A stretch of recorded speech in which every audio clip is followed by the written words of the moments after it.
Germans are fond of traveling, and no country seems unreachable. Cruises are especially popular as they have something for everyone. But for a long time, many holidaymakers could only afford a trip by train. By now, we've become very accustomed to the railroad. Often it's simply taken for granted, existing in the background in terms of our daily traffic. Since the 1920s, the railroad has been the means of mass transportation. In the 50s, the car was its only competitor. At that time, more and more Germans were drawn to the dream country of Italy. Initially, cruises were the privilege of wealthy passengers. Only a few could afford a trip. It was not until the 1980s that this branch of tourism developed into a boom industry. Up until 2019, we were in a trend where we were traveling more and more, but over shorter and shorter distances. Since the introduction of the jet, mass tourism has expanded worldwide. Flying was becoming more popular and people wanted to travel. Mobility was something that could be afforded privately. Mallorca has been firmly in German hands since the 90s, including Ballin. I'm going to need a week's holiday when I get home.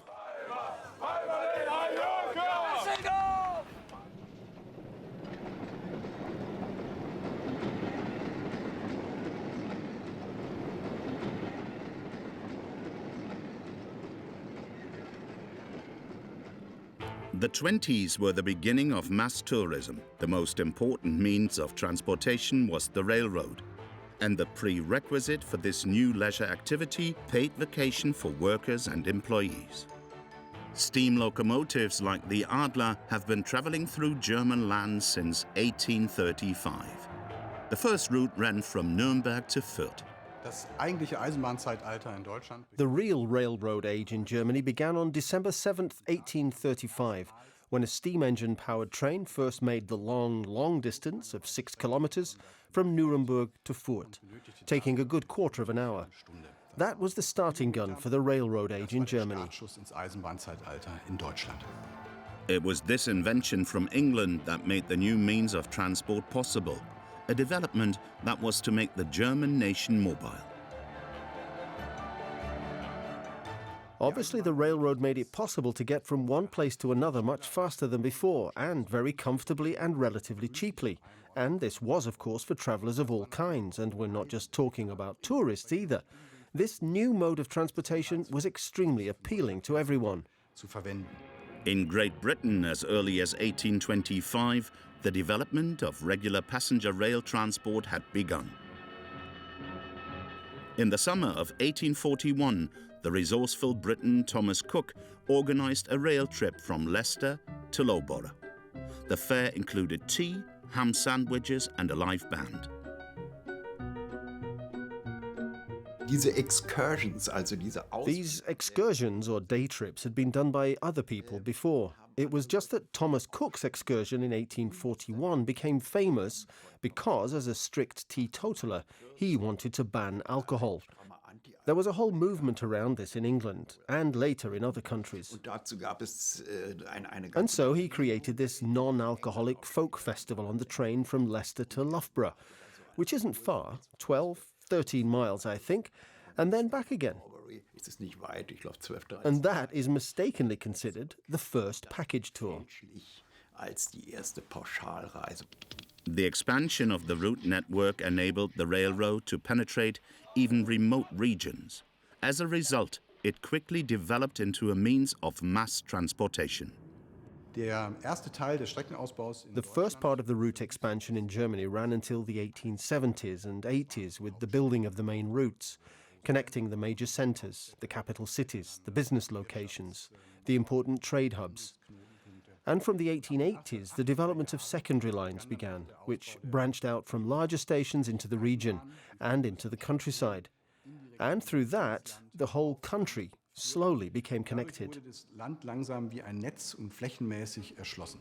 At the same time, the railroad became an economic growth engine, allowing a strengthening of a middle class which could now invest its financial resources in travel without an obvious purpose. In other words, tourism.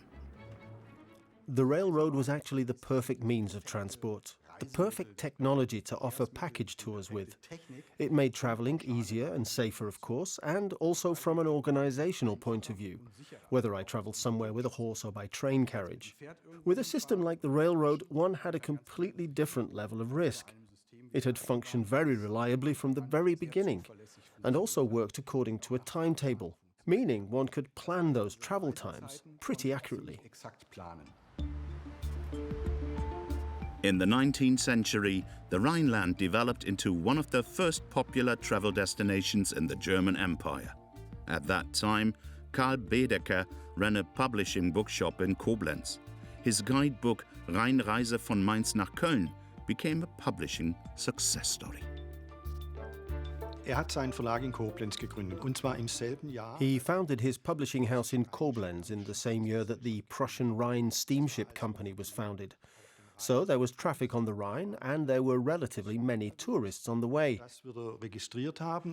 He would have noted that, and he would also have noted that there were quite a lot of Englishmen around from 1835-36, and many of them had one of those famous red books by John Murray with them, an English travel guide.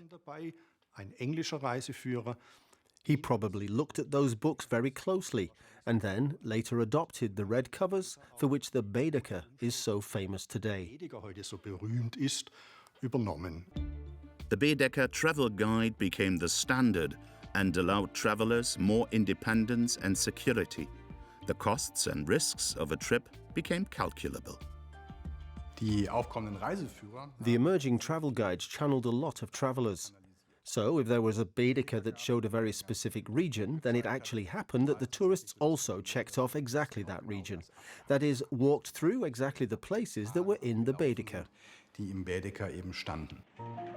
From 1840 to 1910, the length of railroad lines in the German Reich grew from 500 to 63,000 kilometers, and passenger numbers exploded.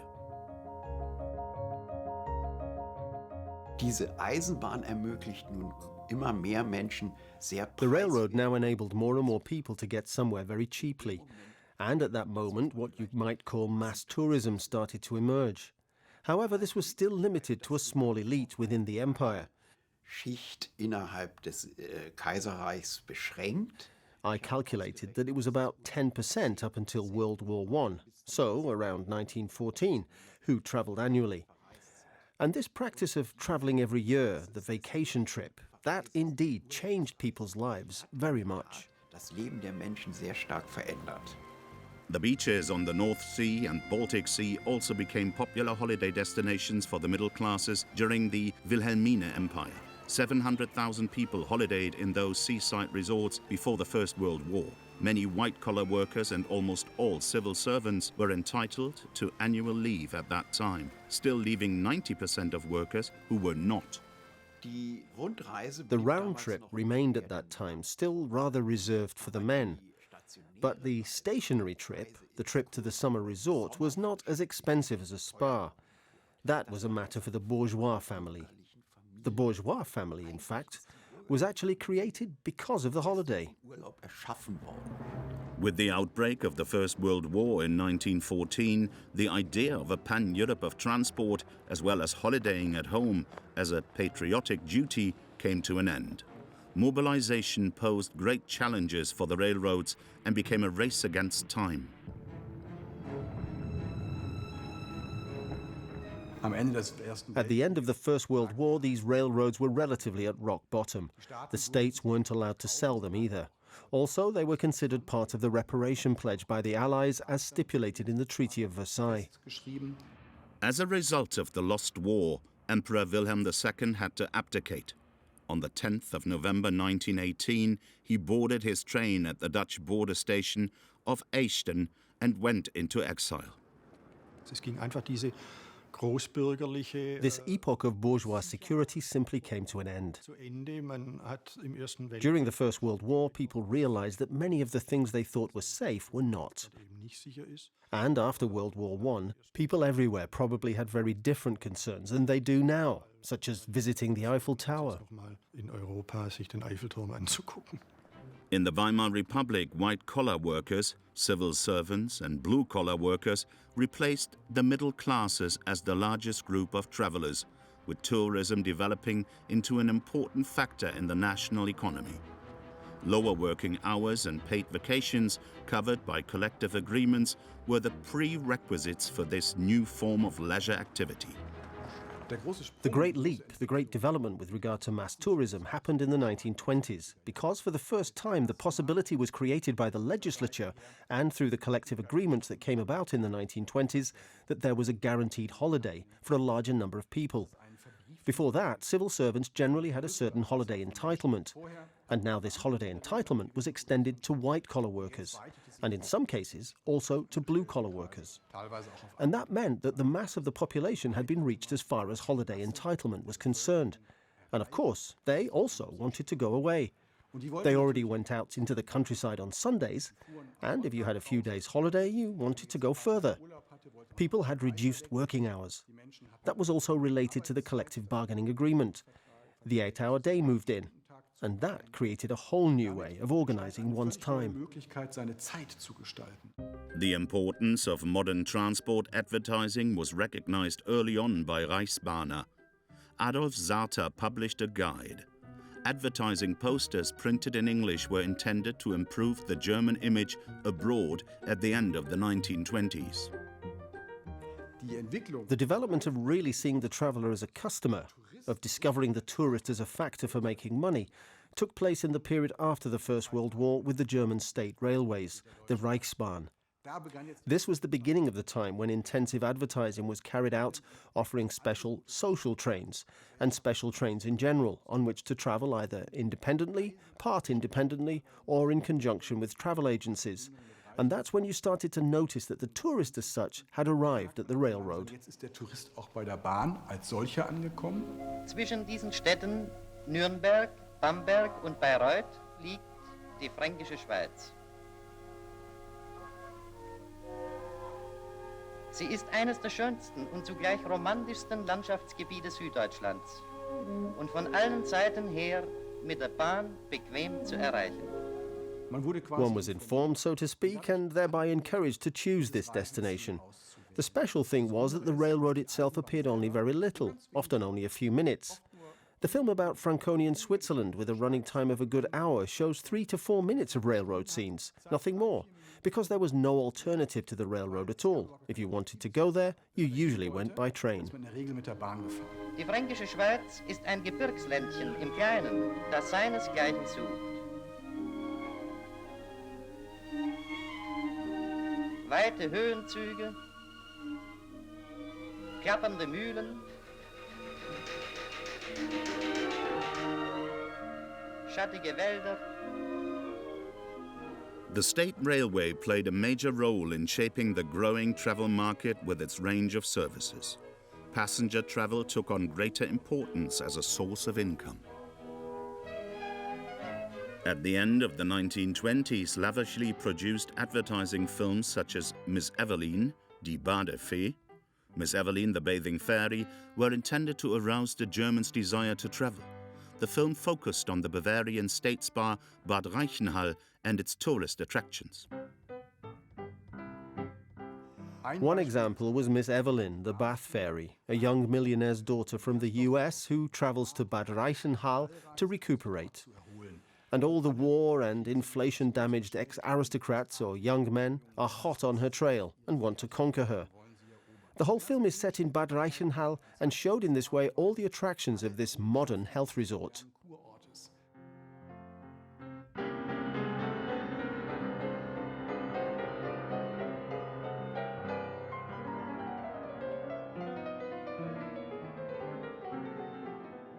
The purpose was to lure people there, to show them this beautiful place, so that they'd travel there. Evelyn, the Bathing Fairy, was the first advertising film to be made as a feature film, 70 minutes, and it ran in cinemas throughout the Reich. The fact that the population was growing steadily in big cities like Berlin meant new transport concepts were needed. For the first time in 20 years, the railroads were exposed to noticeable competition. That was the truck, especially in freight transport. But the automobile also appeared, both individual and in the form of buses. In the 1920s, traffic density also increased in the major cities. Due to the expansion of public passenger and bus transport, the revenues of the state railroad declined. The private motor vehicle industry threatened the railroad's monopoly on transportation. The National Railway had to react. It had to get to the customer. It had to learn to assert itself. Before, as a clear monopolist, this was not necessary at all. And so the Reichsbahn began to take a closer look at certain segments of the market, to advertise and serve them, or to use these new means of transportation itself. It had built up its own fleet of vehicles, for example, with a view to the tourist, the excursionist, the traveller, and had also created its own bus network.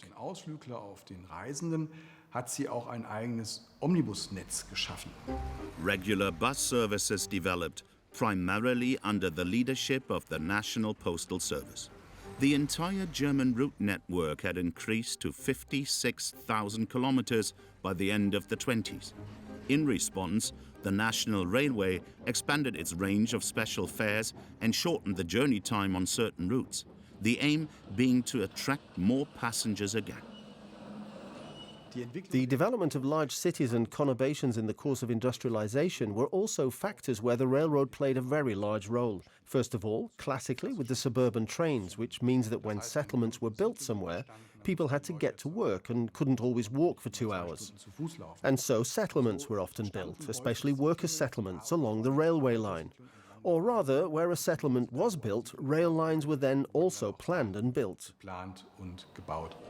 For most working families, it often remained a day trip or a short trip to the outskirts of the cities, despite the entitlement of vacation under the collective bargaining agreement. Especially on Sunday excursions, those seeking recreation used the local rail service. These urban and suburban railroads also had an important recreational function for city dwellers. They were not only a feeder to the workplace and the bringer home in the evening, but with these trains, city and conurbation dwellers could also get to the countryside. This was already being offered in the 19th century, including by the railroad itself, as a form of recreation, encouraging city dwellers to spend their Sunday leisure time in the country. Along the railroad lines used for excursions, a variety of tourist packages were being created. Tourism was becoming a serious economic factor. The most spectacular travel offer was a luxury train. From 1928, the Rheingold ran between the Netherlands and Switzerland.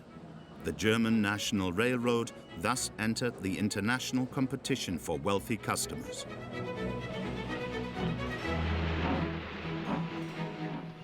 The Rheingold was a connection from the Hook of Holland along the Rhine to Switzerland and operated, in fact, primarily as a tourist route, especially for well-heeled foreign travellers. With the Rheingold, the National Railway developed a luxury train, offering only first and second class cars, all individually equipped and with unparalleled comfort. This was a train of which one can say that it really appealed to the travellers, the tourist travellers, to a high degree. There was also the odd businessman sitting in it. On the approximately 670-kilometer route, the up to 130 passengers could enjoy a special service. The luxuriously equipped train offered unprecedented travel comfort. For contrast, one can look at things like the flying hamburger, the modern diesel tripper train, developed as part of the development of an urban transport network at the beginning of the 30s. There one sees rather the business traveller. This train was not ostensibly a tourist train and marked an important development. In the long run, this urban rapid transit train prevailed, while the luxury trains, such as the Rheingold, more or less disappeared. There are only a few exceptions today. From that point, rapid transit took over and continued. The National Socialists became the strongest force in the Weimar Republic. At the end of January 1933, Adolf Hitler took office as Reich Chancellor. After coming to power, the Nazi regime wasted no time in bringing society into line. Parties and trade unions were smashed. Even the National Railway was made to serve as a tool of the National Socialist dictatorship. Die Reichsbahn im Dritten Reich wurde... The Reichsbahn under the Third Reich was more or less nationalized again. The company itself, which still had a lot of private sector traits to it, was dissolved and became a purely state-owned enterprise once more, and one of the first major National Socialist model companies. That is to say, it was brought into line pretty quickly and without any problems, as there was actually no significant resistance to this process within the Reichsbahn itself. The network was, of course, of great importance to National Socialism, both from a propaganda point of view as a means of transportation for mass events, the Reich Party rallies, for example, but also as a logistical instrument in the course of war preparations. After just a few weeks, Adolf Hitler commissioned the general director of the Reichsbahn, Julius Dorpmüller, to immediately build a highway network. In September 1933, the Führer had himself filmed for propaganda purpose at the symbolic groundbreaking ceremony.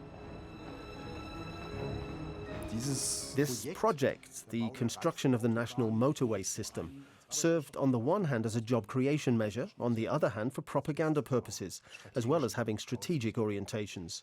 It was a project that the Nazis didn't invent. The first motorways had already been developed in the 1920s, including the idea of national employment through building motorways.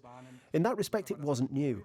But in the form and to the extent that it was, the Nazis then pushed it forward. And they again made use of the National Railway. 2 years after the start of construction, Hitler was able to open a section of the new highway near Frankfurt. But the idea of an expressway was not an invention of the National Socialists. Plans for it had already begun in the Weimar Republic.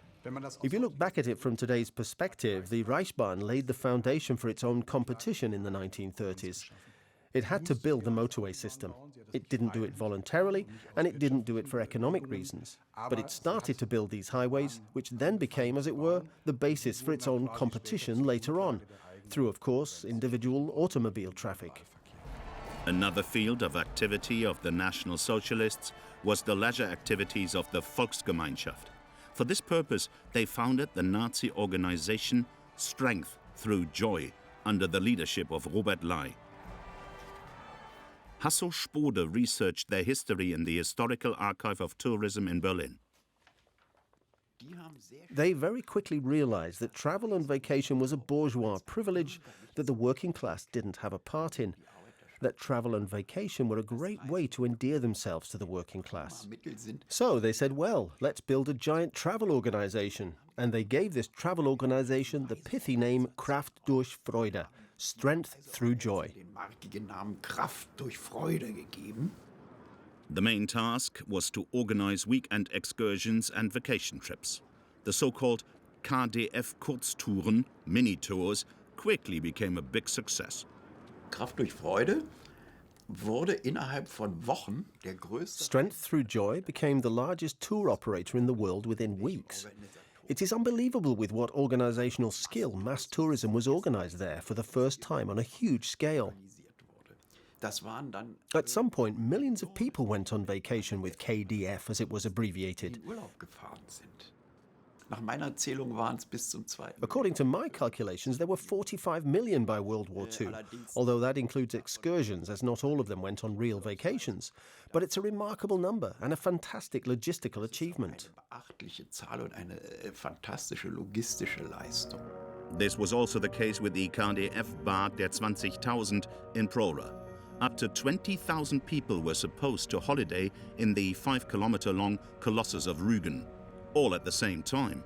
The preserved building complex was built in just under 3 years.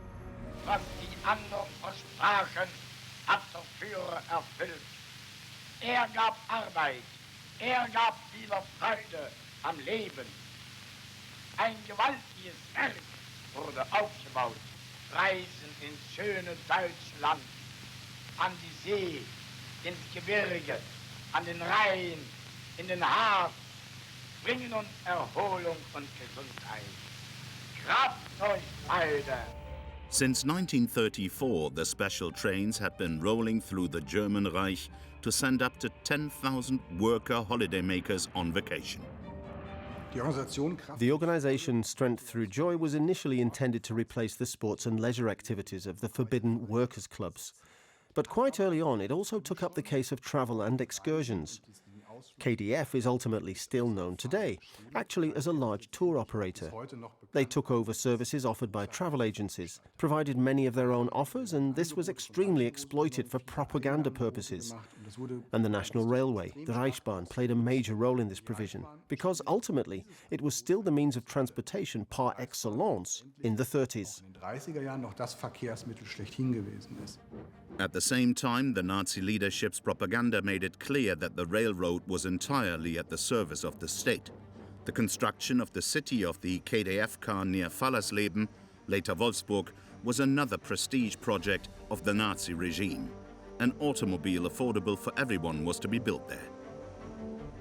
Der Massentourismus war nicht. Mass tourism was not the only field of activity in which the Nazis tried to produce mass consumption, and they did so via mass production.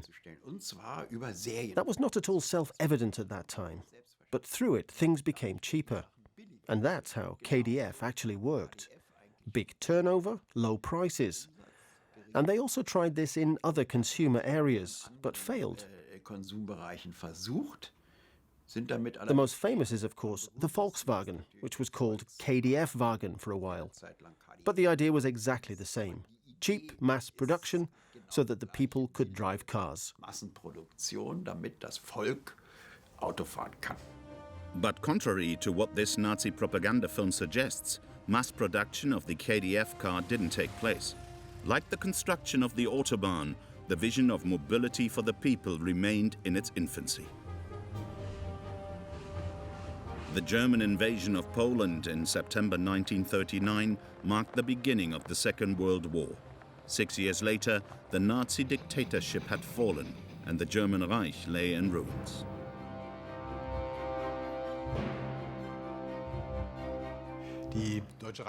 The German Reichsbahn suffered considerable destruction during the Second World War, but it was not the case that rail traffic came to a standstill in 1945. So, if you take a closer look at this famous phrase of 0 hour, it meant that while there were no fixed points in time, there were always different parts of Germany where traffic was then at a standstill, or where reconstruction was already underway. From the destroyed German cities at that time, countless homeless people were on the move. They presented the Reichsbahn with a major transportation problem.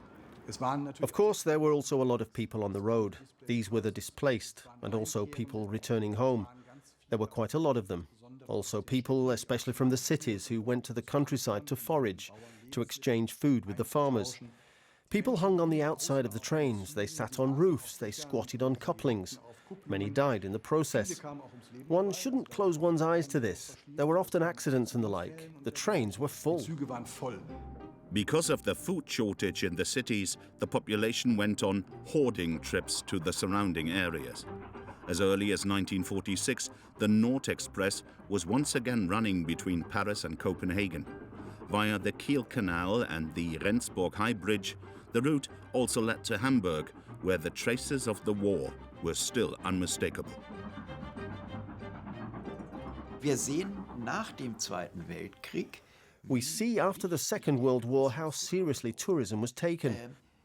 Das Recht auf Urlaub wird The right to vacation was written into the Human Rights Charter, part of UN thinking, as if they didn't have enough to worry about right after the war. ob die keine anderen Sorgen gehabt hätten direkt nach dem Krieg. Access to clean drinking water, in fact, was only added to the Human Rights Charter in 2010. Trinkwasser erst 2010.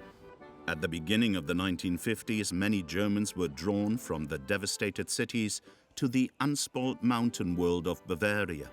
The young Federal Republic guaranteed its citizens a minimum vacation of 12 working days. Even then, a visit to the Zugspitze was a tourist must for every holidaymaker.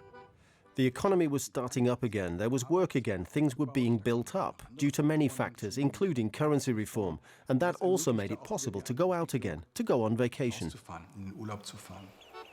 Even during the Third Reich, tourism pioneer Karl Degener had organized package tours to Ruhpolding in Bavaria.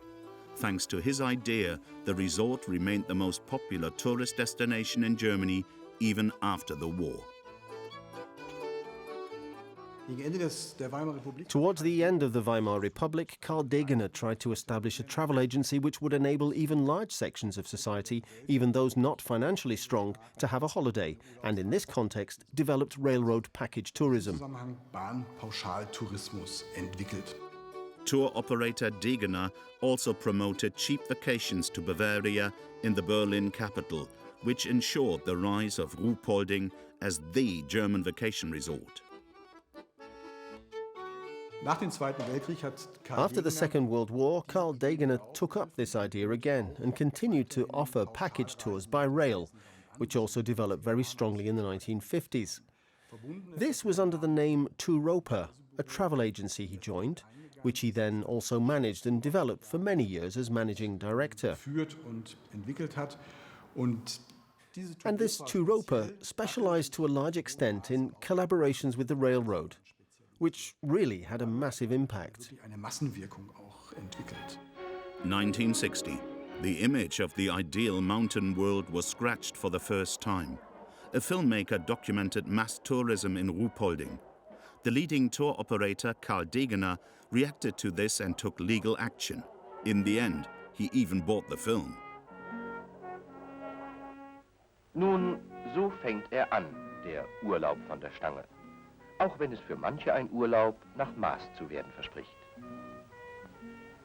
Erfüllt sich hier wirklich die Sehnsucht des Erholungssuchenden? Abseits von Verkehrstrubel, Autos, Lärm und Menschenmassen. Ist das der Friede des stillen, verträumten Bergdorfes? Oder wird dieser Trubel gar bewusst veranstaltet, um den an Unrast gewohnten Großstädter hier leichter heimisch zu machen? Ruhpolding war das Mallorca der 50er. Ruhpolding was the Mallorca of the 1950s. They called it Remi-Demi in the beer tents. There was a surplus of women, which the village youth of Ruhpolding used to hook up with. And all that, just imagine, in the prudish Adenauer era. That was scandalous. Ruhpolding was the symbol of mass tourism, which today, if you like, is one of those large party areas on Mallorca, such as Ballin. Altbewährte derbe Späßchen leiten die Ortsbesichtigung ein.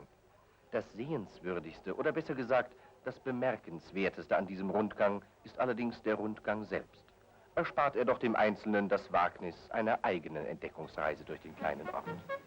Vielen dient die sogenannte Ferienentspannung, die von Ärzten immer dringender gefordert wird, doch nur dem Ziel, die innere Leere und das Unerfülltsein im Alltag bei lärmender Ablenkung zu vergessen.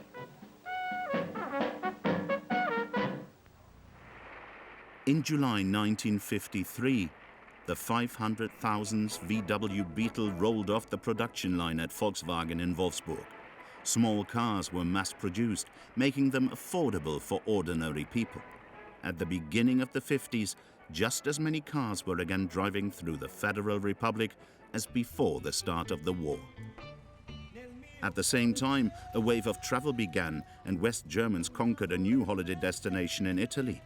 Thanks to the economic miracle and rising wages, many could now travel to Bella Italia, their dream destination and dreamland, in their own car. As early as 1957, an estimated 4 million Germans spent their vacations south of the Alps. In West Germany, people actually had more of an aversion to package tours and mass tourism. That had to do with the experience of strength through joy on the one hand, but also with developments in East Germany on the other. One wanted to set oneself apart from that. So, in the 50s and 60s, we experienced a boom in individual travel. People travelled individually, by car. Germany was also called Autoland, the land of the car. Deutschland Autoland hieß es. A suitable vehicle for individual travellers was the Zündab Janus. Tourist vagabonds in particular were attracted by the unusual design. The Janus was suitable for beach camping and remained a particularly affordable alternative to organized travel for many Germans. Man hat sehr viel getan. A great deal was done to advance individual motorization. And what was the car used for? Mainly for excursions while on holiday. Just like today, by the way. Übrigens wie heute. It's the main vehicle for getting around on excursions. So we have this individual motorization, which then leads into individual tourism. Die dann in den Individualtourismus führt. By the end of the 1950s, 1/3 of Germans were already taking vacation trips by car. The travel service also included customized route planners and special car guides.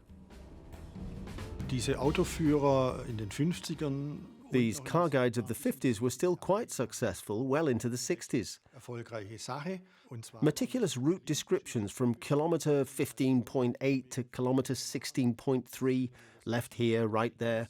That was one half of the car guide. war die eine Hälfte dieses Auto. The other half was the description of the cities from A to Z, which were located along those routes. Sich entlang befinden. Germany's desire to travel was spurred on by the abolition of visa restrictions. The hard currency, the Deutschmark, had high purchasing power abroad.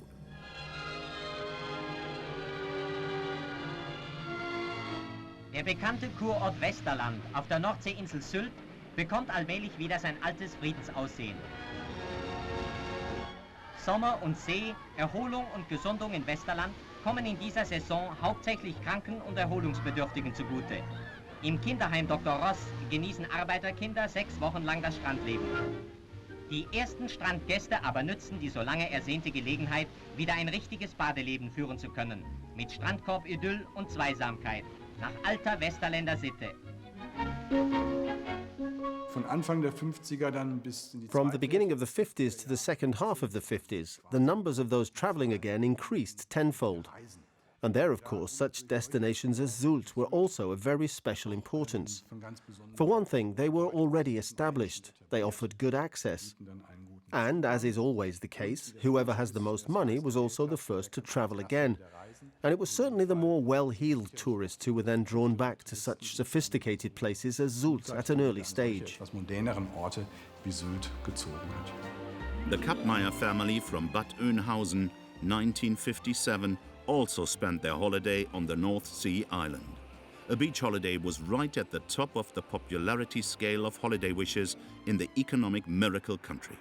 Starting in the 1950s, the German Federal Railroad participated in the newly founded European TEE network with its own express train. First-class equipment and fine catering quickly made the Trans-Europe Express an ambassador on rails. The TEE network consolidated the integration of the still young Federal Republic into a Western Europe without borders. In der DDR In the GDR, the process was a bit different. With regard to travel, this was also due to the fact that the majority of holiday trips were handled or offered by the companies and the Free German Trade Union Federation. And these trips were often offered in conjunction with train tickets. in Verbindung mit Zugfahrkarten. This in turn meant that many people also went on holiday by train. Sehr viele auch mit dem On the one hand, to spare the car, and on the other hand, the purse. Because these train journeys, just like the holidays offered locally, were highly subsidized. vor Ort waren The GDR spent 5% of the state budget to finance the holidays of its citizens. And as a result, such holiday trips by railroad were quite cheap. in der Eisenbahn recht günstig. From the mid-1960s, the arrival of the Trabant enabled mass motorization in the GDR, which then also became a car country. The two-stroke car, affectionately known as the Trabi or Rennpappe, was produced until 1990. Im Anfang sind die In the meisten beginning, most people travelled with the FDGB, with the state agency, so to speak. verreist. And gradually, after a 10-year delay, we also got individual motorization. Now it's not the Beetle, but the Trabi. Trabi, But the development was similarly time-delayed, and then also used to make trips and journeys. And so, slowly, individual tourism was increasing. der Individualtourismus zu. The special highlight of GDR camping was a permanently mounted tent on the roof of the Trabi, affectionately known as boarding house Sachsenruh. However, the quick assembly of the roof tent was offset by a waiting period for this cult object of 3.5 years. It cost 2,036 GDR marks at the time. Prerow on the Baltic Sea peninsula Das was the largest nudist area in the workers' and farmers' state. Nude bathing offered citizens a welcome change from the dreary daily routine under socialism. However, the urge to undress was also politically motivated. Well, you feel freer here than in the city, or in your apartment, or in your work environment, or wherever. Here, it's just about freedom. It's a nice alternative, a welcome break for us, I think. Since the 1970s, a new trend had been emerging in Western Germany. The demand was no longer for all-inclusive bathing fun, but for a special experience. The guests of the Rolling Hotel, Rotel for short, couldn't expect comfort. Es ist dies keine Reise für Leute, die Jahr für Jahr an denselben Urlaubsort fahren, doch ja keine Risiken einzugehen. Wer aber glaubt, auf jeglichen Komfort verzichten zu können, hart im Nehmen ist und für relativ wenig Geld viele Eindrücke sammeln möchte, bitteschön, Rotel-Tours macht's möglich. The Rolling Hotel was an intercity bus in the front and a trailer with 39 sleeping cabins in the back. Wenn das Gespann für die Nacht geparkt ist, wird eine Längswand des Hängers zur Seite ausgeklappt. So entsteht ein 2 Meter breiter und über 8 Meter langer Gang, von dem aus die 39 Schlafkabinen erreichbar sind. Die Waben sind etwa 75 Zentimeter breit, ebenso hoch, 1,85 lang und müssen auf allen Vieren bekrochen werden. However, even the convinced alternative traveler didn't want to do without a certain level of comfort. Otherwise, the Hotel Tours holidaymaker bore the sometimes deprivation-filled desert tour with composure. Morgentoilette in der Sahara. Es ist schon so, der Mensch gewöhnt sich an manches. Nach wochenlangen Strapazen und Entbehrungen nimmt er eine fatalistische Haltung ein und wird gelassen. Und mancher wundert sich, wie anspruchslos er doch geworden ist. Rotel Tours was a pioneer in German post-war tourism and still offers individual tours worldwide, far off the beaten tourist track.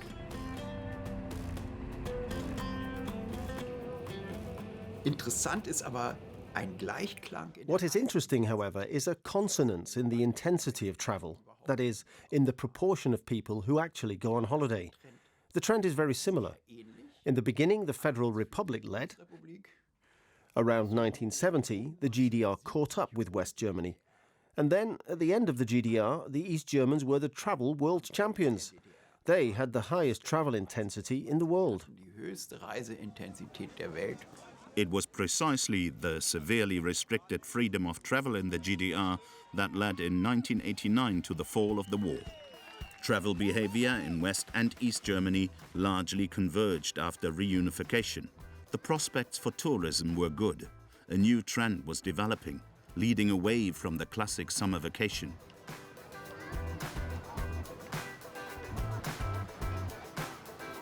Wir reisen immer kürzer, aber immer öfter. We were travelling for shorter and shorter periods, but more and more often. And this development has accelerated again, especially since the turn of the millennium. And so we were in a trend until 2019 where we were travelling more and more, but shorter and shorter.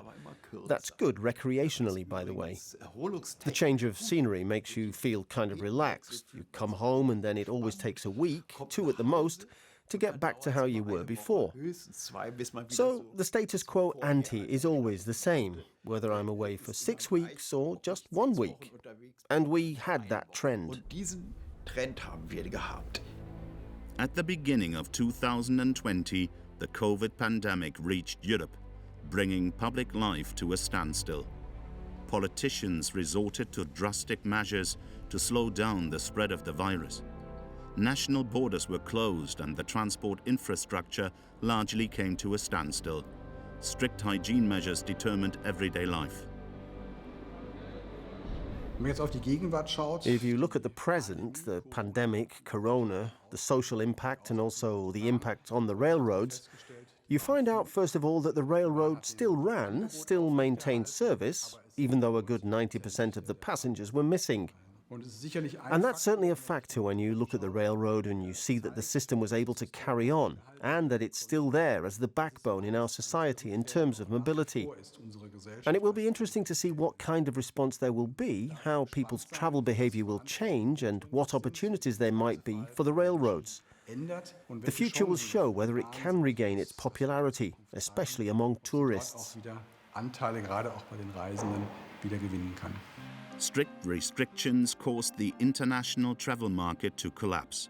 The economic consequences of the COVID pandemic were not foreseeable for the industry. Because the other side of the coin was, what actually happens to the tourism industry, which has been booming up to now? I don't think that's been said at all yet. And it hasn't been said at all that in the long term we will slide into a very, very bad economic crisis. And this economic crisis will, again because of the virus, first of all hit the event industries the most. And the biggest event industry in that respect is tourism, and it will suffer for a long, long time. Without billions of euros in government support, even Deutsche Bahn cannot maintain its normal operations. Travel by land, nevertheless, remains crisis-proof.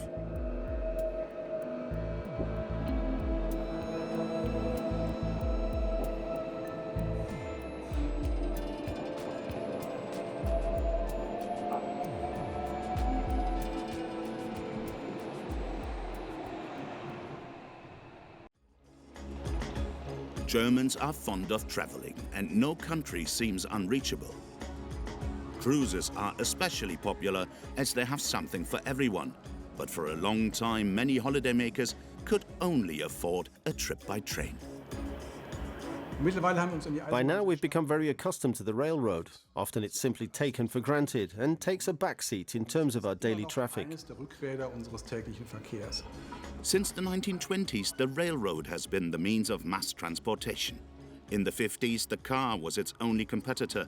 At that time, more and more Germans were drawn to the dream country of Italy.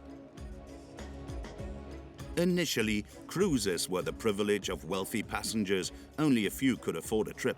It was not until the 1980s that this branch of tourism developed into a boom industry. Up until 2019, we were in a trend where we were traveling more and more, but over shorter and shorter distances. Since the introduction of the jet, mass tourism has expanded worldwide. Flying was becoming more popular and people wanted to travel. Mobility was something that could be afforded privately. Mallorca has been firmly in German hands since the 90s, including Ballin. I'm going to need a week's holiday once I get home.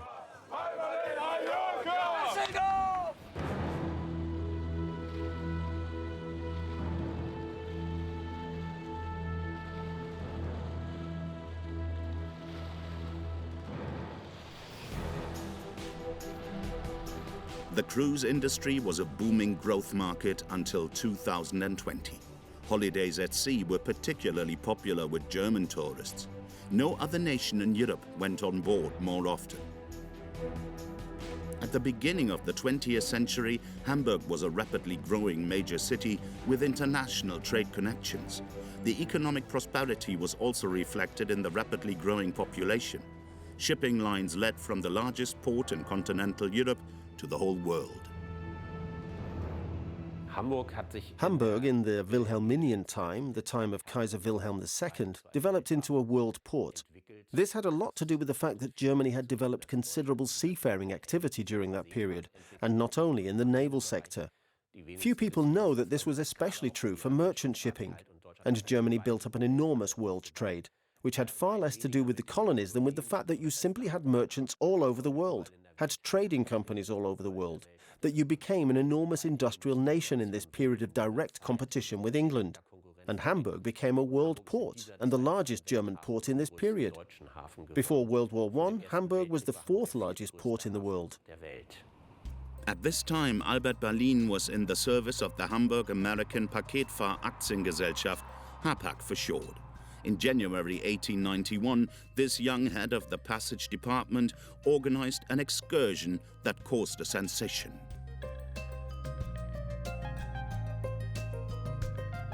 The story you always hear is that Albert Ballin came up with the idea of the cruise. He said, "We can't fill the ships to capacity in the winter months because people in steerage don't like to cross the Atlantic in winter." It's just the same today, in fact, with crossing still rather unpleasant in the very stormy travel conditions of winter. And then it just occurred to him that one could address oneself to the upper class, to the better earners of the time, those more concerned with luxurious journeys than with reaching goals, and where it was more about the joy of seeing something of the world. And this was also, of course, for those who could afford it, a huge prestige builder. I go on a trip like this because I can afford it. At the end of January 1891, the Augusta Victoria set sail from Cuxhaven with 241 passengers, the first luxury cruise in history. Ballin then had the idea that he would like to offer such a trip in the winter regularly. And that idea actually belongs to the term cruise, that one wants to make it regularly, again and again. And he worked that out, very personally, always with great effort, and then initiated the first luxury cruise in the world and carried it out. The almost 2 months cruise to the Mediterranean became a great success. A press artist documented the adventures of the passengers on this pioneering voyage. At a stroke, it made Hapag the world's leading cruise shipping company. The Augusta Victoria was not yet a cruise ship. It was a passenger ship that was used for the purpose of a cruise.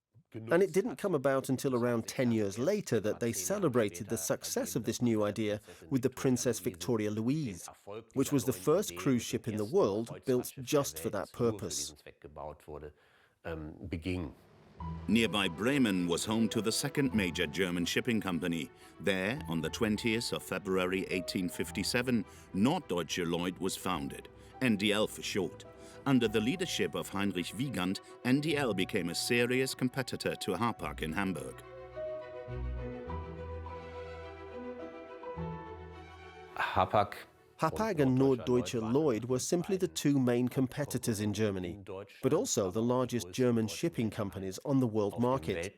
They were able to position themselves very well and very successfully. And of course, luxury and quality and reliability of shipping certainly spoke for themselves even at that time, and in some cases set new standards worldwide. The mutual outbidding of the two major shipping companies, Hapag and North German Lloyd, drove world shipping decisively forward. Nowhere was this more evident than on the lucrative transatlantic route between Europe and the USA. An important line of business on the crossing to the United States was the passage business, the transportation of immigrants.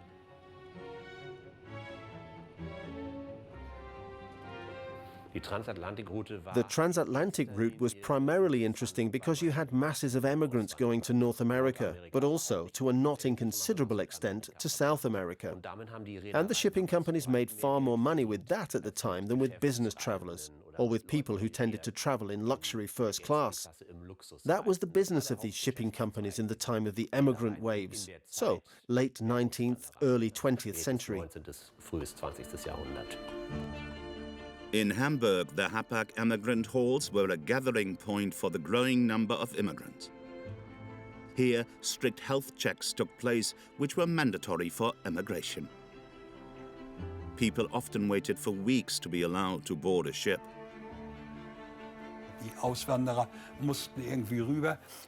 The emigrants had to cross over somehow. If they made it, they wanted to see their homeland again. So a greater demand for these modes of transportation developed automatically from year to year. To better market its cruises, Hapag had been operating its own tourist agency in Berlin since 1905. The first travel office of the Hamburg-US line was located at number 8 Unter den Linden. Not far from there, North German Lloyd also opened its own world travel office. One of the great classic trips of that time was the Nordlandreise, the northern route, and that certainly came about because it was the German emperor who always liked to spend his holidays on that route. And back then was a time when people didn't have so many role models, no pop stars to emulate. It was simply the most exciting thing for people to follow the emperor, with the chance that one might even see his yacht on the same route. That certainly drew people strongly to the north, which then simply became a classic destination and worked even without the emperor. In May 1912, Emperor Wilhelm II was in Hamburg for the magnificent christening of the Imperator. The largest ship in the world at the time was launched at the Vulcan shipyard at a cost of 40 million Reichsmarks. After completion of the luxury liner, the maiden voyage to New York began a year later. Hapag and North German Lloyd were actually the largest shipping companies around in terms of the number of passengers carried in the years before the First World War. On the North Atlantic and thereabouts, the competition was then to have the largest ships in the world, to have the most luxurious ships in the world. And even then, to not get left behind, you absolutely had to achieve first place. Albert Ballin shaped Hapag into the world's largest shipping company before the First World War. His motto, "My field is the world," is still present at Hapag Lloyd headquarters today. It is intended as a reminder of the general manager who once anticipated globalization. As a result of its defeat in the First World War, the German Reich had to hand over most of its merchant fleet to the victorious powers. German passenger shipping in particular suffered under the Treaty of Versailles. There was no longer any German overseas shipping. The large ships had to be handed over to the victorious powers as reparations. And I believe that other ships also had to stop at 1,000 tons. Nothing greater was allowed. But at the beginning of the 20s, it started up again. And then in the golden 20s, before the world economic crisis of 29, it picked up quite a bit of speed. By then, things were going very well again for the Germans, even in the traditional area of cruising. At the end of 1922, the first Hapag passenger ship of the post-war period, the Albert Ballin, was launched. The steamships were now smaller than before the war, but more technically sophisticated. The Ballin class, those were great ships. They were a class of 4, and some of these lived to be 70 years old before being scrapped. And they were ordered quite deliberately in the early 1920s so that they could be retrofitted at any time, enabling them to be in service continuously following their launch. And so they were great money makers, both in cargo and in passenger shipping. In July 1923, the Albert Ballin embarked on her maiden voyage to New York. A special advertising film of the Hamburg-America line presented the advantages of a crossing. At that time, the third class was still designed for immigrants in order to enable poorer classes to make the crossing to the New World. Nevertheless, the passengers didn't have to do without comfort. In second class, passengers could enjoy contemporary comforts. In addition to an extensive entertainment program, they could also expect a wide range of services and their own onboard newspaper. They thought of the comfort they could give to other classes of the population, those who didn't have so much money, and the possibilities for such journeys originated in the 1920s. And of course, if you took the focus away from the high speed, where it was just about who was the fastest across the Atlantic, 5 days, 4 days, then one could think about how to make things more comfortable. On board, luxury service was reserved for first-class passengers. In addition to a hairdresser, services included childcare and an extensive fitness program. Thus, the ambience of the time also exuded a certain generosity. This was particularly evident in the tastefully furnished lounges.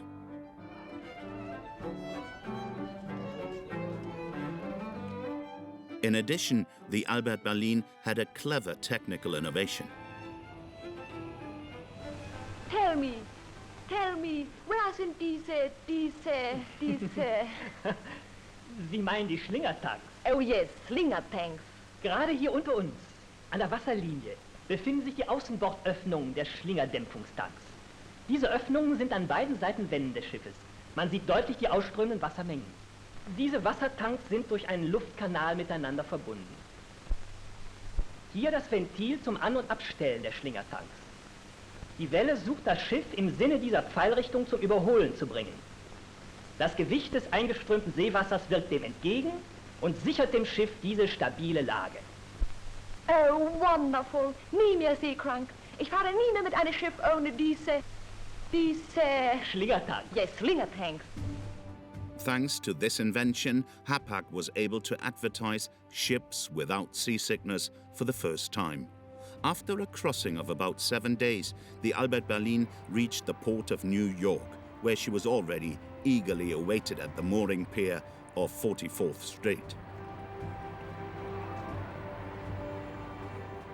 Natürlich war die Sehnsucht der Menschen, eine solche Reise. Of course, people's longing to make such a trip was unchecked. As soon as people had recovered from the everyday worries of the immediate post-war hardship, the desire to travel started again. And in the Roaring '20s, Germany, like the rest of the world, experienced a measurable, strong economic upswing, which was then naturally reflected in people's desire to travel. Der sich natürlich dann auch in der Reiselust der Menschen niederschlagen konnte. Since 1871, the Hamburg South American Steamship Company, known as Hamburg Süd, had been based in the Hanseatic city. In the 20s, it organized a wide variety of cruises. The popular Nordland tours had enjoyed a legendary reputation among Germans since imperial times. With its Monte-class steamers, Hamburg Süd offered inexpensive and comfortable travel options. Their one-class service became a model. In the summer of 1925, the Peine family from Hanover also went on a trip to the north. They documented their 15-day cruise on the Monte Sarmiento in detail in a travel diary.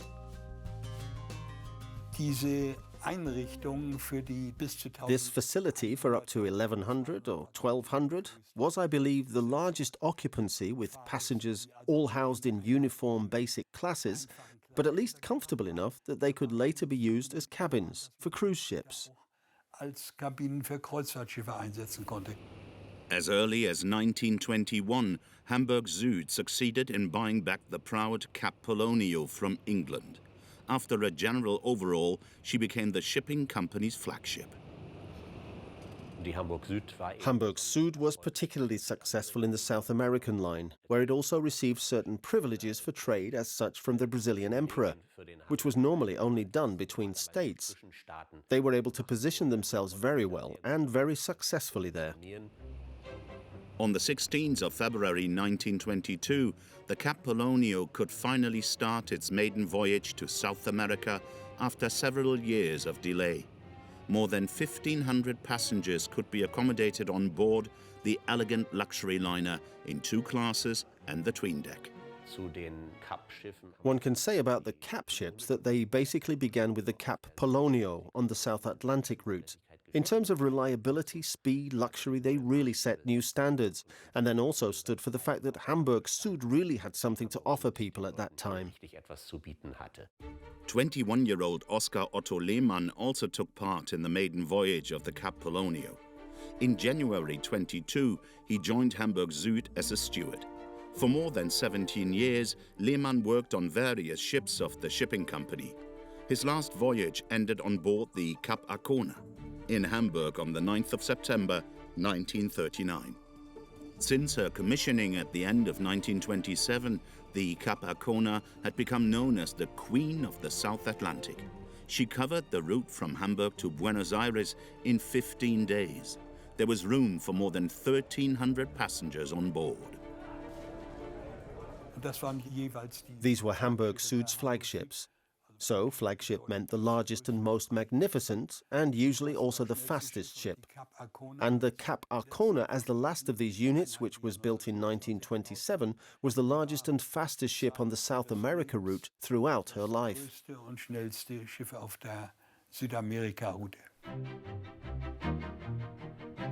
At the end of the 1920s, North German Lloyd reached a new technical dimension with its fast steamers Bremen and Europa. By combining size and speed, the shipping company aimed to regain its leading position in North Atlantic traffic. Both luxury liners were able to meet expectations on their maiden voyage. They won the blue ribbon for the fastest North Atlantic crossing. Es sind große Schiffe gewesen, also die größten Schnelldampfer auf dem Nordatlantik. They were large ships. That is, the largest fast steamers on the North Atlantic, and, as it turned out, also the fastest, in which for the first time two very great technological and also aesthetic advances had been made. The streamlined shape, the entire ship streamlined through. And then they were the first ships to have this bow bulge. And the bow bulge provided 1 or 2 knots more speed, because it distributed the water in such a favorable way that it really brought this saving. The Bremen and her sister ship Europa were considered the most modern fast steamers in the world in their time. It took them less than 5 days to cross the Atlantic from Bremerhaven to New York. The elegant ships were also very popular with over 2,200 passengers, as they offered a combination of luxury and speed. The Bremen completed nearly 190 round trips across the ocean in her more than 10 years of service.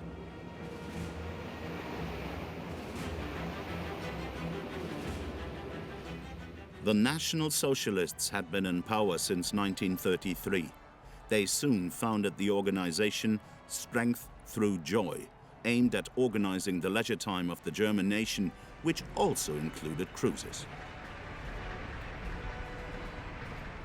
As early as May 1937, the launching of the first new Strength Through Joy ship, Wilhelm Gustloff, could be celebrated in the presence of Adolf Hitler.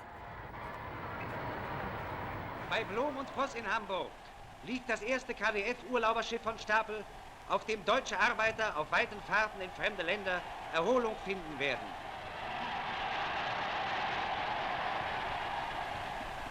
Was gestern noch Gedanken waren, Fantasien für viele, Romantik für andere, ist nun Tatsache geworden. Es ist schon etwas unerhört Großes. Es ist einmalig und erstmalig in der Welt, dass es ein Staat, eine Gemeinschaft unternimmt, für Arbeiter ein Schiff, ein so großes, ein so schönes Schiff zu bauen. I christen you Wilhelm Gustloff. The Wilhelm Gustloff was the largest ship in the world built for cruises up to that time. Its use as a pleasure ship for workers and employees found an international echo. Of course, the Gustloff was a very large ship. As far as I know, it was the largest of the KDF ships, and thus naturally had a flagship function. But it was modern, it was beautiful, it was big. Of course, it was also advertised accordingly, and perhaps even more than the other KDF ships, it stood for the fact that the new regime was now making you, the population, this wonderful offer. Now, finally, for everyone. And that certainly had a great effect on the people, because such propaganda then, of course, caught on at some point. In Hamburg Harbor at the end of April 1938, the Wilhelm Gustloff was ready to set sail. A short time later, she began her spring cruise to Lisbon and Madeira, which was advertised as a maiden voyage. These cruises were popular because now a class of people could go to sea that otherwise would never have thought of it, namely the proles, the workers. They never had enough money to afford such an option. And the Nazis took advantage of that and built these ships. That in itself was a social act. They could travel and were therefore happy that they were allowed to travel. A vacation on a KDF ship was one of the most popular vacation wishes of the working population in the Nazi Empire. Under the motto, "Rejoice in Life," around 700,000 people had taken advantage of the organized offer of a sea voyage by August 39. There were morning roll calls and all kinds of things. It was all a little bit like that, but that's what people were used to back then anyway, from childhood. That you had to stand to attention a little bit. So that's what made it work. And at first it was disused passenger ships that were used for this purpose. And then new ones were built. And they then started attracting attention and also recognition all over the world.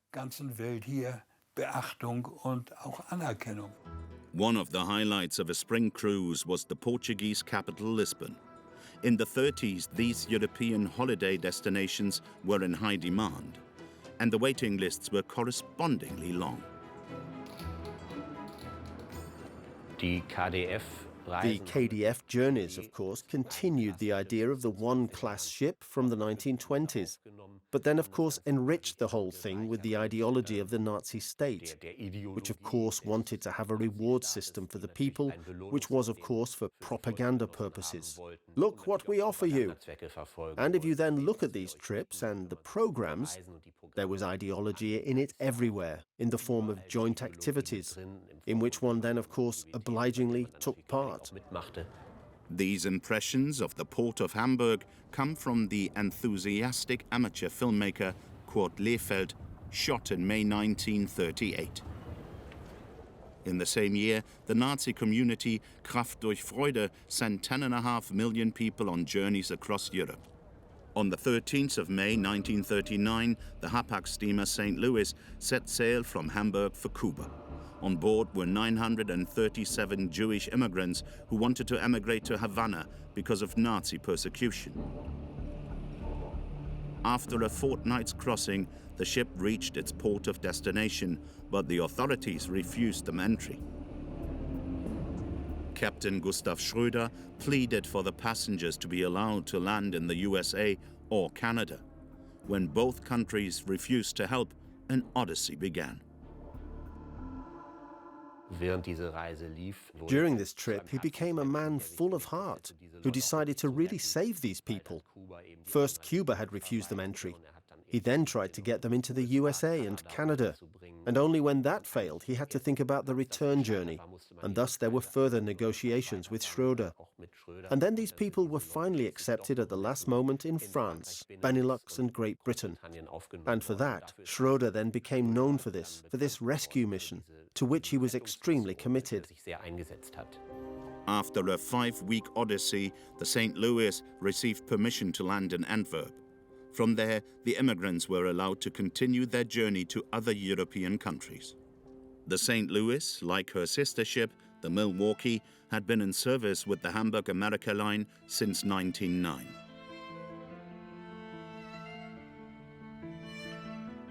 Shortly after the drama of the St. Louis, Franziska Braun booked a trip to the North Country in Munich. At the end of June 1939, she arrived in Hamburg with her 2 daughters to board the Milwaukee.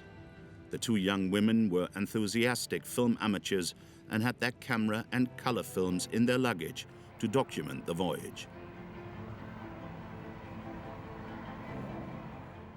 The Hamburg America line had converted ships like the Milwaukee into cruise ships several times during the early 30s. But in 1936, she stood absolutely on her own as a luxury cruise ship. And that's where Eva Braun went. The then 27-year-old Eva Braun was the mistress of Adolf Hitler. Only very few Germans knew of her existence.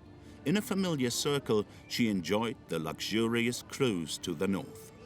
Attractions along the itinerary via Iceland, Spitsbergen and Norway were the shore excursions and encounters with the local population. The Nordland cruises were among the most popular with all passengers, long before there were Nazis and Kaiser Wilhelms.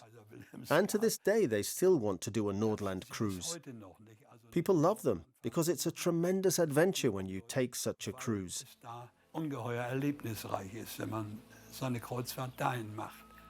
Even then, the traditional Nordland voyages were among the top cruises offered by German shipping companies. For Eva Braun and Company, the 16-day Nordland tour on the Milwaukee ended on the 13th of July 1939 back in Hamburg.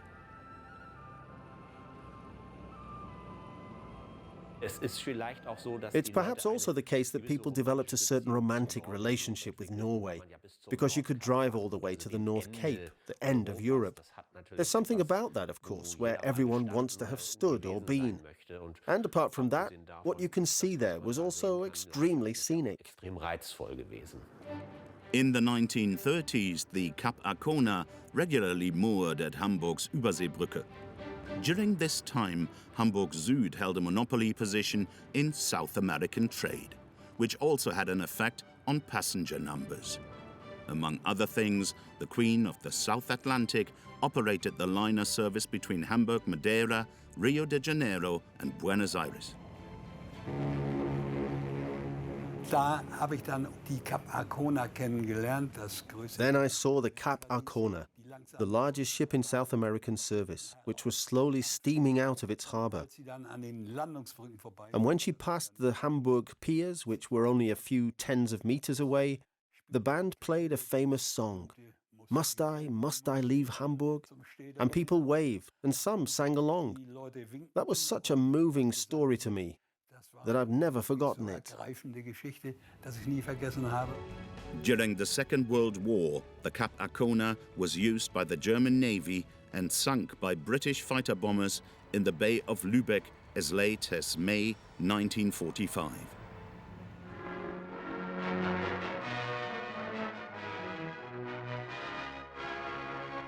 Im Hamburger Hafen liegt der 16.000 Tonnen große Passagierdampfer St. Louis, ausgebrannt und von Bomben zerschlagen. Das Schiff ist nicht mehr seetüchtig. Als landtüchtig kann es noch gelten. Die erhalten gebliebenen Kabinen und Räume wurden daher zu einem Hotel mit 200 Betten umgebaut. Ein ehemaliger Kapitän führt als Hoteldirektor das Schiff im Hafen. Wie in einem großen Hotel gibt es auch einen Speisesaal, ein Rauchzimmer und einen Salon. Sogar Friseurstuben sind vorhanden. Die Hapag, der das Schiff gehört, hat also für allen Komfort gesorgt. Auf dem Achterdeck genießen die Gäste Sonne und Seeluft mit einem großen Vorteil. Sie können nie seekrank werden. Since June 1945, the port of Hamburg had been cleared of war damage to the extent that limited shipping traffic was possible again. But many harbor basins were still blocked by countless mines and shipwrecks. At the end of the war, there were 3,000 wrecks in the port of Hamburg alone, not all of which were so badly damaged that it would not have been worthwhile to lift and repair them.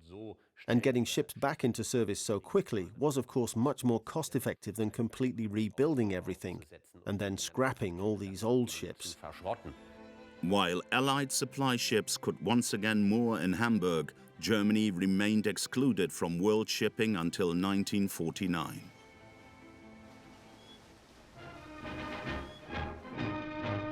At the end of 1946, the British were able to send the Queen Elizabeth on her first post-war voyage to New York.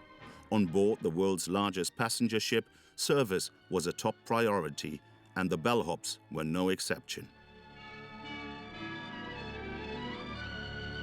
Berühmtheiten gehen an Bord. Der amerikanische Senator Connelly, der an der Pariser Friedenskonferenz teilnahm. Und der sowjetische Außenminister Molotow, der zur Außenministerkonferenz nach New York fährt. Power los! Die 83.000 Tonnen bewegen sich. Schlepper übernehmen das Riesenschiff und dann laufen die Maschinen an zur ersten Fahrt im Friedensgewand. Als Truppentransporter hat die Queen Elizabeth schon 500.000 Meilen im Kriege bewältigt. Jetzt holt sie die Jungfernfahrt als Fahrgastdampfer nach. Als größtes und schönstes Schiff der Welt.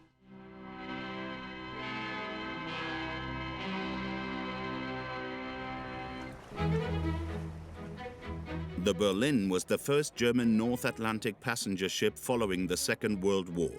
Up to 1,000 guests could be accommodated on board the former Gripsholm. Since February 1954, the ship had been sailing between Bremerhaven and New York.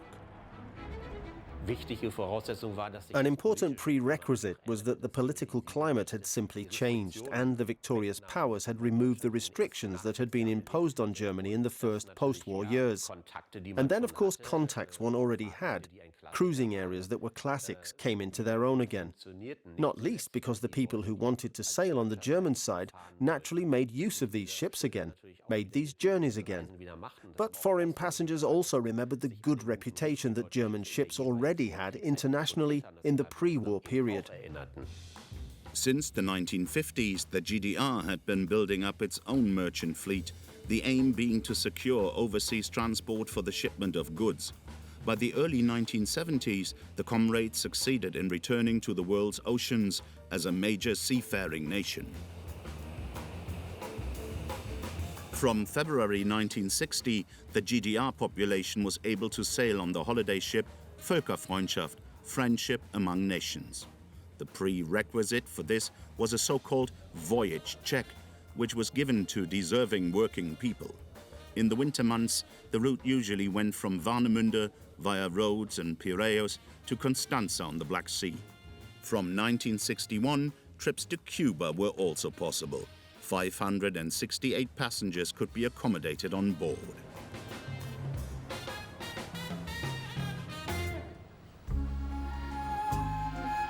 In the 60s, cruises were not yet a mass phenomenon in tourism. In the summer of 1967, Georg Braxmeier from Neu-Ulm boarded a ship in Genoa for a cruise lasting several weeks. The longed-for destination was Istanbul. A passenger ship took him through the Mediterranean via Corfu, Rhodes, and along the Bosphorus to the former Constantinople. Since its beginnings, cruising has been highly regarded. You can't get it out of people's minds, if you like. It's simply popular. And I can only imagine that's because we're a people who love to travel, and not just us Germans. Of course, this also applies to other countries where the economic situation makes it possible for people to afford to travel on a large scale. But people just like to look at the world. On the 9th of July 1959, the Bremen set sail on her maiden voyage from Bremerhaven to New York. She was the last top-of-the-line ship of the North German Lloyd Company on the North Atlantic. Steadily declining passenger numbers and the increase in air traffic forced the company to come up with new ideas. At the end of the 60s, the company focused on cruises and finally ended the North Atlantic service. The discontinuation of the passenger service was due to the fact that gradually everyone was now traveling by plane and not by ship. And in terms of price, it was already cheaper to travel by plane. So there was no longer any reason to keep it alive. And then they came up with the obvious idea of using the ships that were still in good condition for cruises, or converting them for this purpose. So that cruises basically owe their breakthrough, to a very small extent, to this discontinuation of scheduled services. For economic reasons, Hapag and North German Lloyd merged to form Hapag-Lloyd Limited in 1970. This ended the more than 100-year history of the two shipping companies. New York, 1979. The Queen Elizabeth II was ready to sail. In stormy seas, it headed out into the Atlantic. Also on board was German industrial manager Hans-Olaf Henkel with his wife and daughter Helene.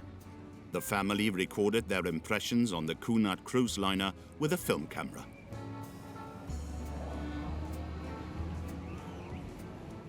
It's the case that people still like to travel on British ships today, because this element of everything very British is still seen as a tourist magnet. The people dress in a special way, that they travel in a certain style. The Atlantic crossing of the Queen Elizabeth II ended after just 4 days in Cherbourg, France. This was also where Hans-Olaf Henkel and his family disembarked. Since the 1980s, international cruise tourism has grown into a boom industry. German tourists in particular appreciate the variety of destinations on a single voyage. According to a survey by the International Cruise Association, CLIA, many German citizens are so enthusiastic about holidaying on the high seas that they want to book the cruise again.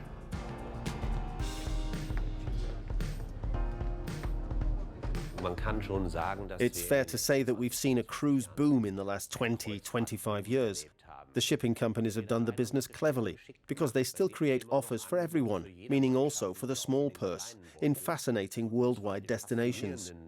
In other words, they have such a colourful bouquet of exotic or European offerings that almost anyone can afford them. German dream destinations are a trip around the world and the Caribbean region. A mixture of traditional cruising and adventure is offered by tall ships like the Royal Clipper. With her 5,200 square meters of sail area, she reaches a speed of 20 knots. This makes her not only the largest, but also the fastest windjammer in the world. The Royal Clipper has been regularly cruising the Caribbean since 2000. At that time, Captain Ulrich Prüsse was in command of the 5-masted full-rigged ship. Every time we come in, of course, we are the star. Our ship is always the focal point. Everyone is looking, and the feeling that you have a beautiful ship and can be seen with a ship makes you proud. And why not? Macht einen stolz und warum auch nicht? Up to 227 passengers can be accommodated on board the Royal Clipper. Also for 2021, the Monegasque shipping company Star Clippers offers trips to the Caribbean. For example, a sailing trip from Barbados along the Grenadine Islands with a 7-day overnight stay is said to cost around 2,300 euros. If you look at what one generation has already experienced and the one that's even younger, the exotic countries they're already traveling to, backpacking through Thailand or traveling in the Andes, with globalization, people today simply have the opportunity to get to the remotest corners of the world much more quickly and much more cheaply and safely.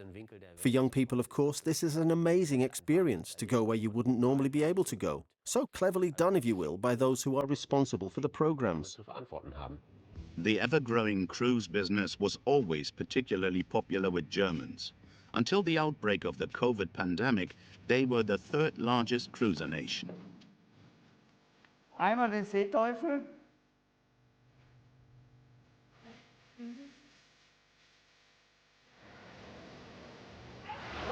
In addition to individual service, entertainment and leisure events such as aqua parks are also popular. A special maritime outdoor activity is the high ropes course on the Norwegian breakaway.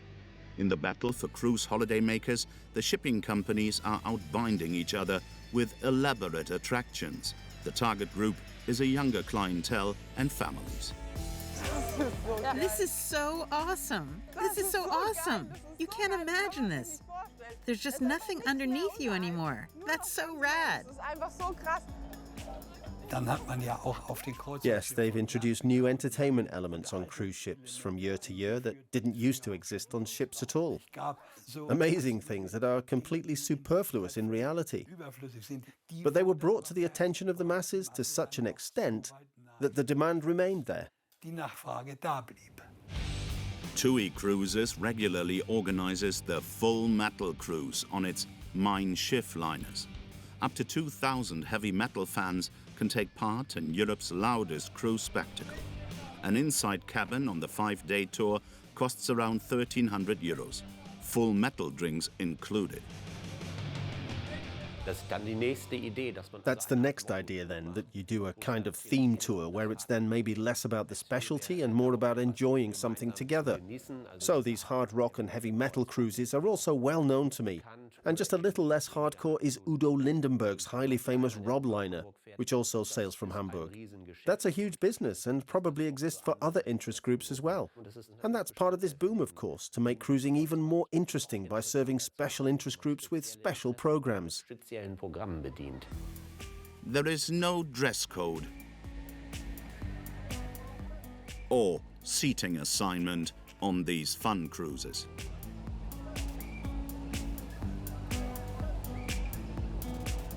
Die klassische Kreuzfahrt, die ist im Grunde mit The classic cruise has basically been abolished with these big ships. The classic cruise meant that you had to wear at least a suit to dinner, and at festivities, that is, at any shipboard parties, you had to wear a tuxedo. irgendwelchen Bordfesten. Da hatte man Smoking zu tragen. Today, if a lady wants to take a seat at the bar with pants that are too tight or without a brassiere, she is politely refused, but that's all there is to it. Otherwise, everyone can dress how they want. Alles, was es ist. Ansonsten kann sich jeder anziehen, wie will. There was a public festival atmosphere in 2005 in Hamburg when the Queen Mary II moored in the harbour. The flagship of the Cunard Shipping Company regularly visited the Hanseatic city before her crossing to New York. But before that, the Queen of the Seas had to be turned through 180 degrees in the narrow harbour basin so that she could later set sail again on her own, a nautical challenge. The Queen Mary II is the last scheduled transatlantic liner.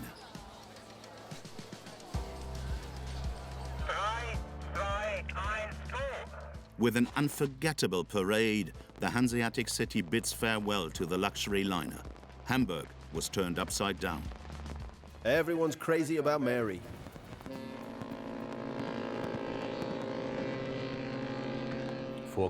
Before Corona, it was going like hot cakes. In the end, of course, the environmental aspect was also taken into account, and it became clear that these ships are not unproblematic from the point of view of climate protection. And ship owners will naturally rethink this and favor cleaner propulsion systems in the future. Hardly any business has slowed down due to the COVID virus as much as cruises. 2019 saw over 3 million ship travelers from Germany alone. But the spread of the pandemic was followed by a standstill. Around 400 cruise ships had to be taken out of service in 2020 worldwide. This is really a blow, like the global economic crisis last time, where you had to completely put the fleets on hold and then had to figure out how do we move forward and from when? Who's going to survive? Even from when are we back to the status quo in terms of business success? For cruise fans, things are tentatively moving forward with the introduction of strict hygiene measures. But the recovery of the formerly booming fun industry on water to pre-COVID levels is going to take a long time.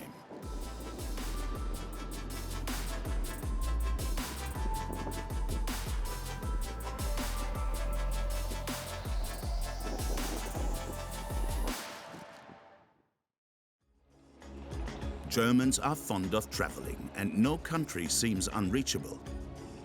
Cruises are especially popular as they have something for everyone. But for a long time, many holidaymakers could only afford a trip by train. By now, we've become very accustomed to the railroad. Often it's simply taken for granted and takes a backseat in terms of our daily traffic. Since the 1920s, the railroad has been the means of mass transportation. In the 50s, the car was its only competitor. At that time, more and more Germans were drawn to the dream country of Italy. Initially, cruises were the privilege of wealthy passengers. Only a few could afford a trip. It was not until the 1980s that this branch of tourism developed into a boom industry. Up until 2019, we were in a trend where we were traveling more and more, but over shorter and shorter distances. Since the introduction of the jet, mass tourism has expanded worldwide. Flying was becoming more popular and people wanted to travel. Mobility was something that could be afforded privately. Mallorca has been firmly in German hands since the 90s, including Ballin. I'm gonna need a week's holiday once I get home.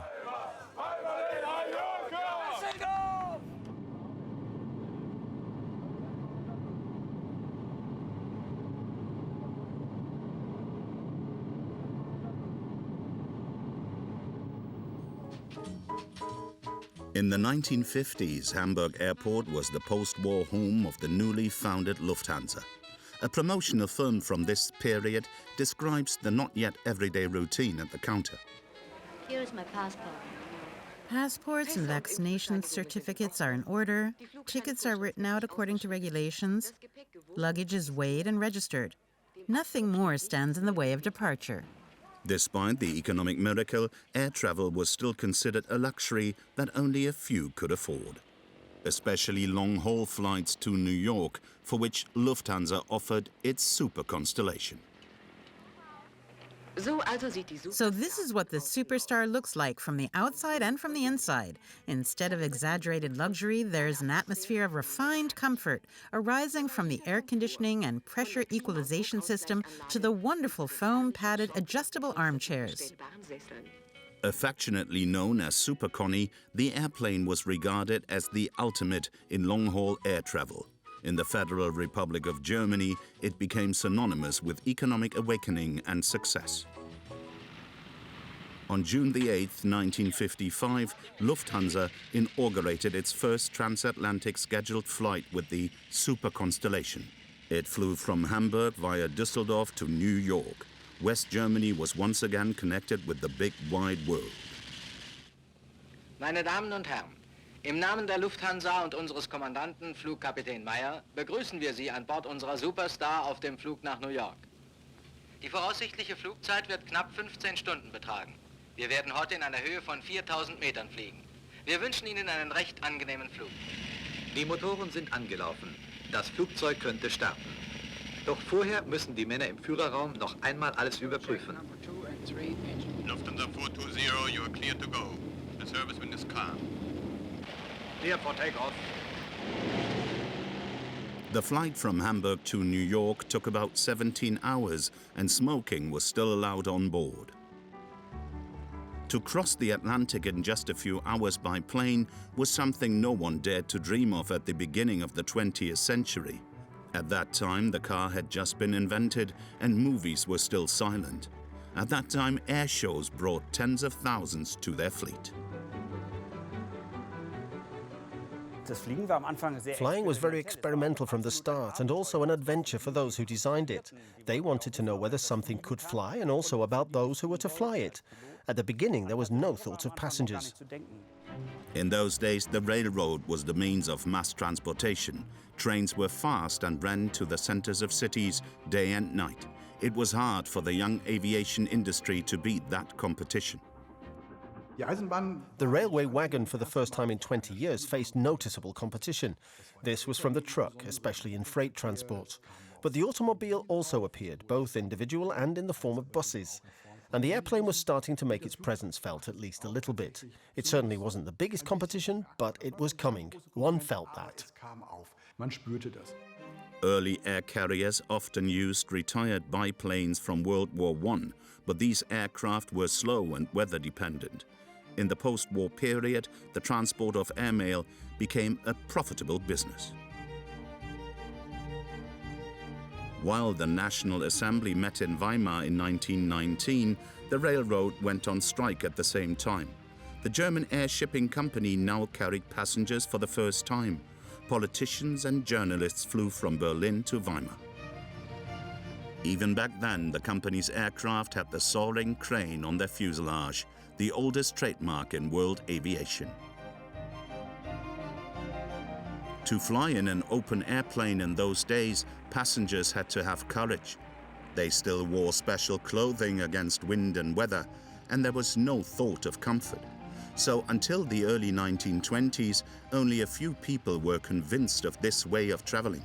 For this reason, the post office and newspaper publishers remained the most important customers for the time being. What the air traffic of the time needed was a robust and economical commercial aircraft. This flying wing aircraft, a cantilever wing design, came from Dessau and was called the Junkers F-310. It was the first all-metal airliner in the world and took off for its maiden flight at the end of June 1919. This aircraft, developed by Hugo Junkers, was a sensation and became a hugely successful model. Hugo Junkers was an ingenious inventor. He used duralumin, so he had a new material to build an all-metal airplane. This also meant it was more durable, much more comfortable, and in all weathers. He provided a closed airplane cabin for passengers. This looked very elegant and gave the whole thing a new twist. Namely, away from the pure adventure and heroism of aviation to the comfort of a trip for people who could pay for it, and who wanted as little flying adventure as possible. Junkers aircraft proved their reliability in passenger air traffic and were quickly followed by other aerodynamically sophisticated passenger aircraft. In the 1920s, sightseeing flights over Berlin had already become routine, but the archetype of modern aviation remained the Junkers F-13. Then its successful designer Hugo Junkers went one step further.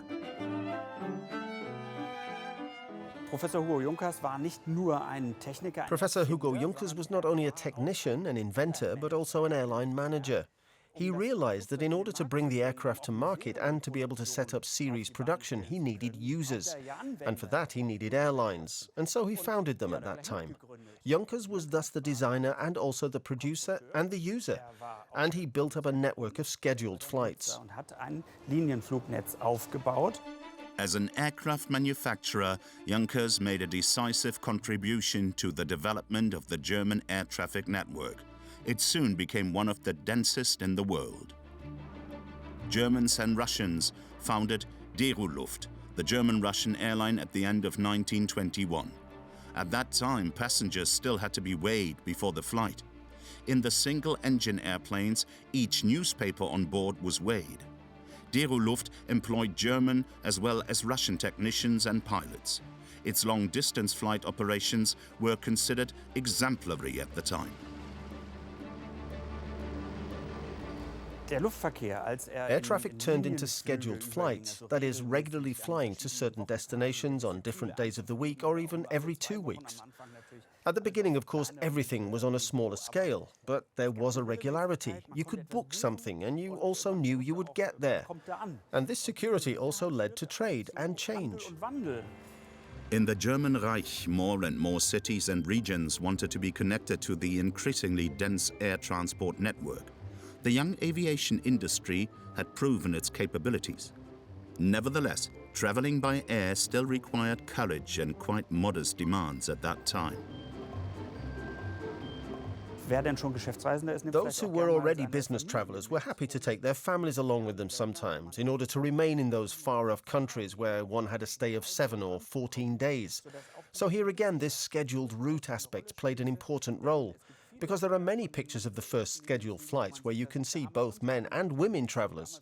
And at that time, the women, for the most part, were not business women. That came later. The aeroplane allowed the whole family, if they could afford it, to combine worldwide business with a pleasant trip. In the German scheduled flight world, Junkers Air Travel and German Aero Lloyd were forced to merge. In January 1926, they merged into Deutsche Lufthansa. The rising crane of Lloyd and the blue-yellow of Junkers characterized the future company logo. Many small airlines were lone fighters. That was the case then, and it's still the case today. So it was a matter of gaining size and, of course, authority vis-à-vis passengers and governments. After all, everything that happened in the air and on the ground was under government supervision. And so Aero Lloyd and Junkers joined forces, and this became Deutsche Lufthansa. And historically, it is also the predecessor of today's Deutsche Lufthansa. Die Vorgängerin der heutigen Deutschen Lufthansa. 3 months after its foundation, Deutsche Lufthansa started scheduled flights. On April the 6th, the first aircraft took off from Berlin to Zurich. Shortly before, board member Erhard Milch had announced the ambitious goals of the new airline. In the 1920s, the robust and powerful Junkers F-13 formed the backbone of the new Lufthansa fleet. Almost 50 aircraft of the small 6-seater were in service. The expansion of passenger air traffic was a major goal of Lufthansa. Its Junkers aircraft flew to most of the 57 German airports.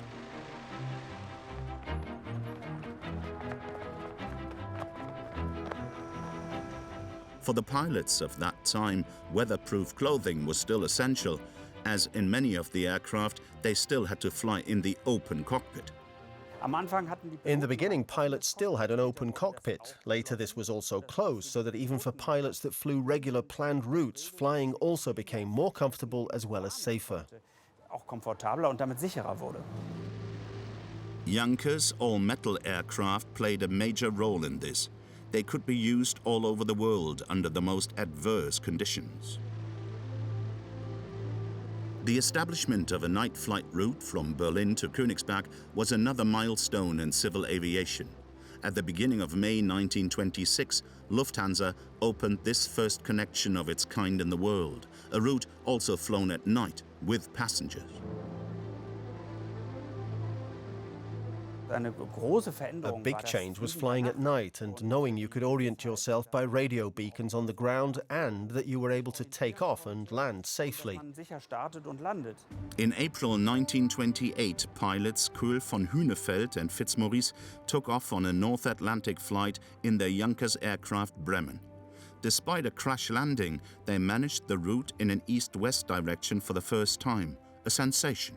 Aviation in the 1920s and 1930s was, of course, also determined by the desire to find out what was already technically possible and how to develop it further. And that also included records. It was a question of times, of day and night, west and east. People flew against each other. For example, Europeans against Americans, and everyone tried to be the world leader. And people were also celebrated for this kind of flying. Since the end of the 20s, traveling by airship also came into fashion. The largest of them was the Hindenburg. There was room for more than 70 passengers on board. They could expect a luxurious ambience during the 5-day crossing to the USA. The Hindenburg had been operating on scheduled transatlantic services since March 36. Their last crossing to the United States ended on May the 6th, 1937, at Lakehurst, near New York. During the mooring maneuver, a fire broke out in the stern section of the hydrogen-filled Hindenburg and spread rapidly. Like a burning torch, the ship plummeted from a height of 60 meters. 36 people were killed in the flames. The exact cause of the accident couldn't be determined. At the same time, this catastrophe also meant the end of German airship travel.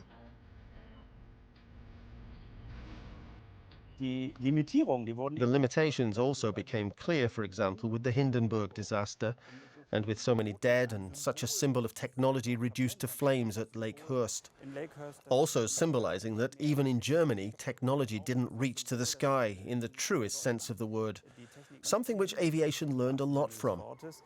Since then, the focus has been on the controllability of technology, on safety, and not on trying out what is still possible, but on knowing where the limitations are and where there is still room for improvement, of course, for more power or a different engine, a different aircraft design. These developments have always come, but within a safety margin. Meanwhile, within the German Empire, Lufthansa was trying to wow passengers. Under the slogan, "Flying is more fun than watching," this commercial shows how comfortable traveling had become. The focus was particularly on the passengers of tomorrow and to convey that flying is child's play. Aviation had become a symbol for Germany, and it was a symbol of aspiration and also of economic power. And from Berlin Tempelhof, Lufthansa had already established a worldwide flight schedule. And there were other airlines in the world, and even then they were also working together. And that, of course, was also something that was to help shape the Nazi era, that Germany had a pioneering role there and also represented a technological force. The fact that this was dragged into the negative in such a way was, of course, sad for aviation, but it couldn't defend itself. In the 1930s, the Junkers Ju-52 was the standard aircraft in international scheduled service. Their reliability also increased passengers' confidence in aviation.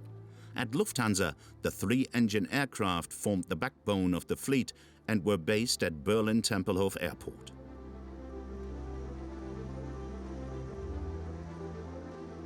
In den 30er Jahren lebte Berlin bis zum Krieg. In the 30s, until the outbreak of war, Berlin lived the life of a world city and was admired worldwide. And the Olympics took place there. And there was always aviation, the symbol of an up-and-coming country leading the world. And Tempelhof was built precisely for this purpose and was an airport with very, very short distances. The Berliners had it close by and in the city. And at the same time, the passengers could even board the plane under a roof, because the plane was pushed or rolled directly under an airport canopy. And that was also such a comfort, which of course was unrivaled in those days. Adolf Hitler recognized the advantages of modern aviation early on. With the slogan Der Führer über Deutschland, the Führer over Germany, he went on a campaign tour in an airplane at the age of 32, making almost 200 appearances. For these Germany flights, he was accompanied by his pilot Hans Bauer, who also filmed his boss.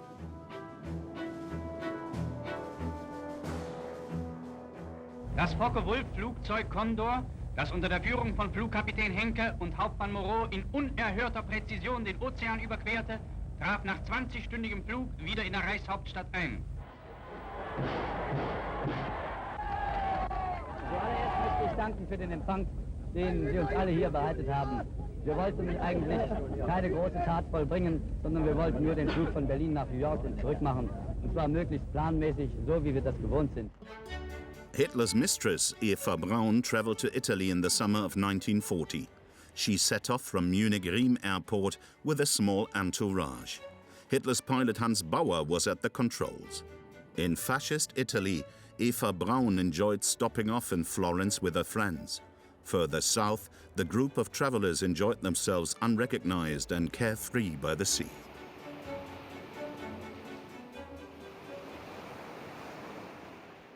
Lufthansa grew to become the leading airline in Europe by the outbreak of war in '39. This wartime film footage is the last official picture of everyday airline operations.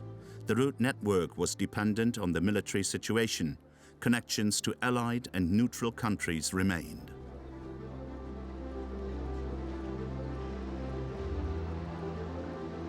Für die Lufthansa war die Zeit des For Lufthansa, the period of the Second World War brought an abrupt end to all its economic activities. It was under the control of the Nazi rulers and could not develop further. There was also no possibility to develop economically as an airline in the world at that time.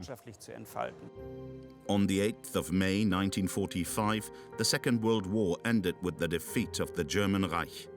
After the Nazi dictatorship was crushed, the country was in ruins and the victorious powers were in charge.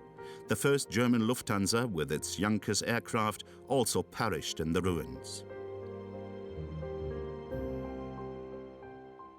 Lufthansa had the know-how, and work was done very early on to bring these carriers of the know-how, the people who knew how to make a flight plan, who knew how to master the technology, who knew how to fly an aircraft, to bring these people together again.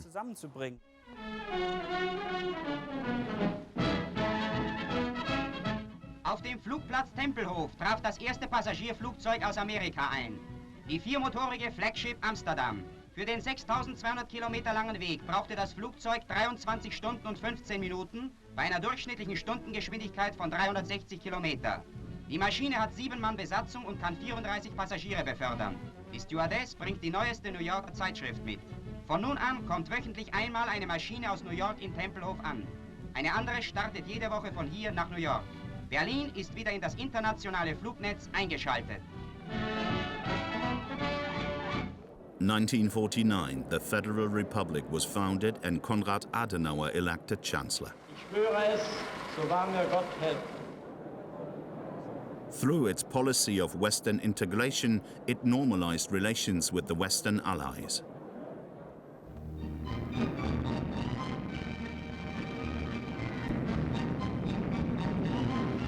Deutsche Lufthäfen sind wieder dem internationalen Flugnetz angeschlossen. Während Düsseldorf zum Luftkreuz des Ruhrgebietes bestimmt wurde, ist München der wichtigste Flughafen Süddeutschlands. Täglich landen hier Maschinen aus allen Himmelsrichtungen. Für deutsche Fluggäste sind innerhalb der deutschen Grenzen keinerlei Formalitäten notwendig. Der Düsseldorfer Großflughafen rechnet mit einem monatlichen Verkehr von 8.000 Personen und einem monatlichen Warenumschlag von 50.000 Tonnen. Deutschland ist nun auch wieder durch die Luft mit dem Ausland verbunden. But no German pilots were allowed to sit at the controls yet. After the end of the war, the victorious powers prohibited any kind of flight operations. On the 1st of April 1955 in Hamburg, the time finally came. The newly founded Lufthansa was allowed to resume its flight operations in West Germany. Just prior to that, representatives of the press were allowed to board one of the new Convair aircraft for the maiden flight to Frankfurt. It was clear to those in Germany who had developed Lufthansa intellectually that an airline had to start with state-of-the-art aircraft. You couldn't just turn up with old crates. You had to offer something new and demonstrate technical and aeronautical reliability in order to win over passengers. And that's why Lufthansa took off on April the 1st, 1955 with aircraft from the American manufacturer Convair. And the planes flew quite comfortably from Hamburg to Düsseldorf, Frankfurt and Munich, all one after the other. So whoever wanted to go to Munich had to stay seated for a very long time. There weren't so many passengers at the beginning, though, and in parallel a flight took off from Munich via Frankfurt and Düsseldorf to Hamburg, and these were the first domestic German flights. In May 1955, the Federal Republic regained its sovereignty and thus its air sovereignty with the Paris treaties. From now on, Lufthansa could once again fly to European capitals. Shortly afterwards, it put the first Lockheed Super Constellations into service for long-haul flights. The company had a lot of plans, including long-haul flights, and had chosen aircraft from the American manufacturer Lockheed for this purpose. And this aircraft was also state-of-the-art, was also an icon, and was very special, which I believe also contributed to giving Lufthansa not only this aura right from the start that it was back, but that it could also be a leader again. That was the claim, and to use American aircraft to offer passengers what they considered chic in the mid-1950s. The Super Constellation was considered the most elegant airliner of its time. Its route schedule initially showed only 12 destinations, and the North Atlantic route still ended in New York for the time being. Lufthansa was very Hanseatic at the beginning. It introduced its senator class, thus giving its child a name and meaning there was no second or third class. I've seen photos of coffee being made and later beer being tapped. The seats, though, were not yet quite so comfortable, so one couldn't have a long sleep on the plane itself, unless one had a couchette cabin. That looked a little bit like in the ship, so that one could withdraw and pull the curtains round one a little bit. And now there was something picturesque about it, which at the time was, of course, pure luxury. And it was precisely those travellers that Lufthansa was targeting, travellers who had money and who wanted to travel the world. And also a little bit for those who were just rich and beautiful. In 1955, the advertising film Glück ab, kleines Fräulein, Good Luck, Little Miss, was made and introduced the profession of air stewardess. With an image of women that seems strange today, the makers wanted to attract new recruits. At that time, service on board was still considered a dream job. Die junge Dame, die sich hier so hilfsbereit ihrer Tätigkeit hingibt, ist die Luftstewardess Gisela. Sie ist das perfekte Mädchen für alles, die kleine Mutter unserer großen Maschine. Sie wacht über ihre kleinen Schützlinge und nimmt Anteil an ihren Übeln und Übelchen. Ihr Lächeln beweist die Sicherheit und die Liebe, mit der sie das tut. Die Passagiere, die wollten ja auch ein bisschen Service haben und aus der The passengers wanted to have a bit of service, like on a cruise, and this was certainly also inspired by the railroad, where conductors were present and perhaps also made tea. That was also the momentum in aviation, where suddenly a steward, a term from the shipping industry, stood there and shook hands with them when they boarded and then served them tea on board. These developments came from the railroads and from shipping, especially for first-class passengers, because they were, of course, at the beginning, the ones who brought in the money, those able to try out flying as a means of travel. The training of an air stewardess in the 50s included practicing an upright walk with a stack of books on the head and checking in front of the mirror. In addition, a cooking course was essential for preparing the food on board.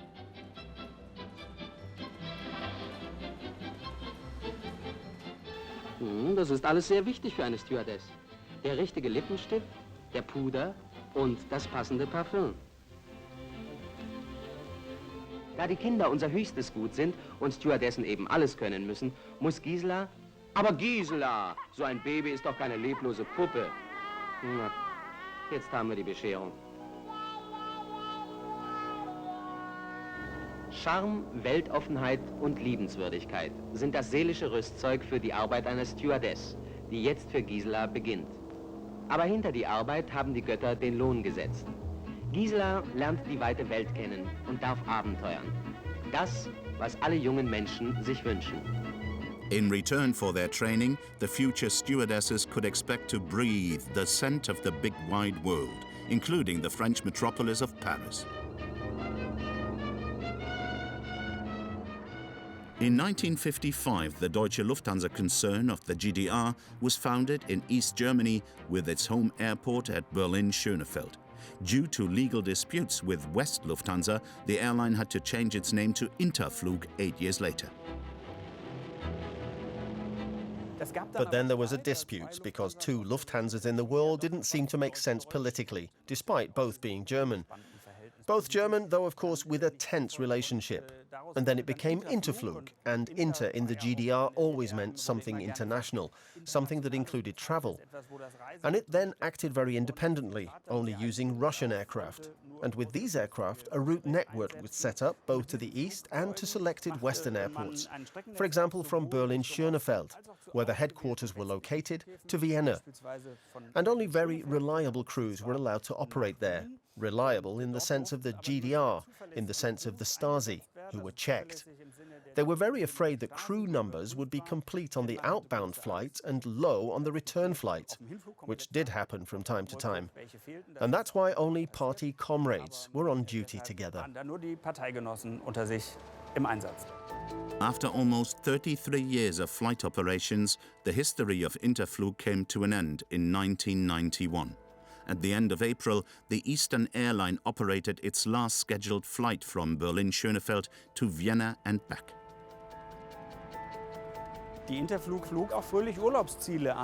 Interflug also happily flew to holiday destinations in Europe, such as Athens in Greece. East Germans couldn't fly there because they had to remain within the borders of the Eastern Bloc. And so the flights were set up to entice Western Europeans who could be brought via a transit bus from Berlin to Schönefeld and pay for their tickets there with foreign currency and then fly across Europe.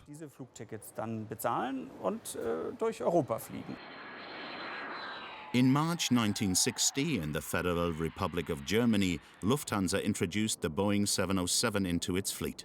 With the advent of the jet age, travel times were cut in half and more passengers could be carried.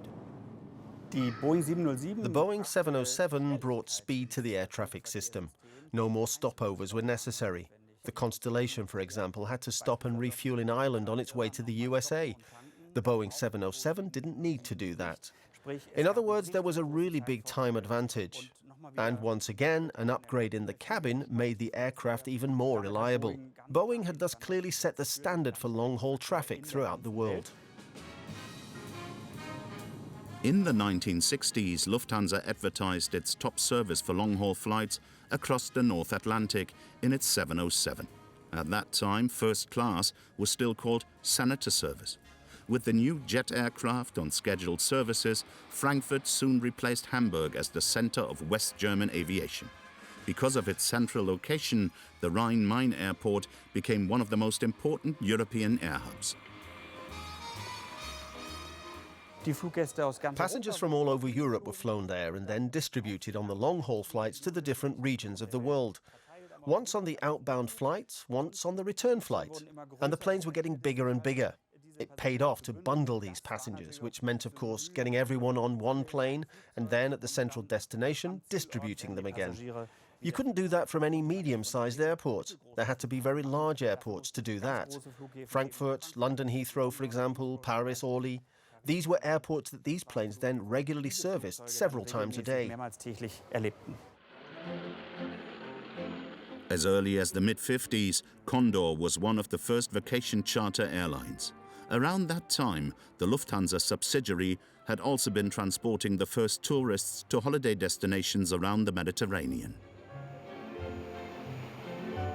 In the 1950s, Germany experienced the feeling, we are ourselves again, we can travel again. We're also respected in the world again. Our reputation is improving. And that led to Germans becoming the world's travel champions. Slowly but surely. They explored the world, and Condor, as a Lufthansa subsidiary, was responsible for providing these tourist flights. A whole new segment in which you didn't carry business travels and tourists together, but only private travelers. And then the whole thing around quality that the German holidaymaker expected and found good. It wasn't until air travel became affordable for more and more West Germans that people started going further afield on holiday. In the 1960s, the era of charter tourism began. The world became smaller and smaller, and the destinations more and more exotic. The development in West Germany was then as follows. Until the 60s, a large portion of individual tourism. But then we slowly got the flight package tour, especially with the introduction of the jumbo jet in 1970, and flying became cheap. Before that, hardly anyone flew, as it was very, very expensive.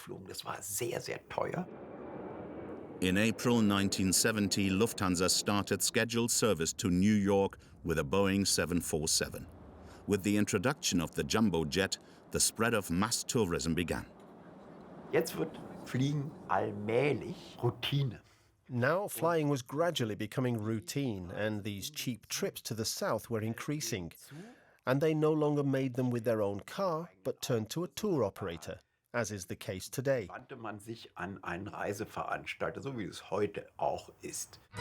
For their summer vacation in Mallorca, the Monka family from Hamburg also got on a plane for the first time.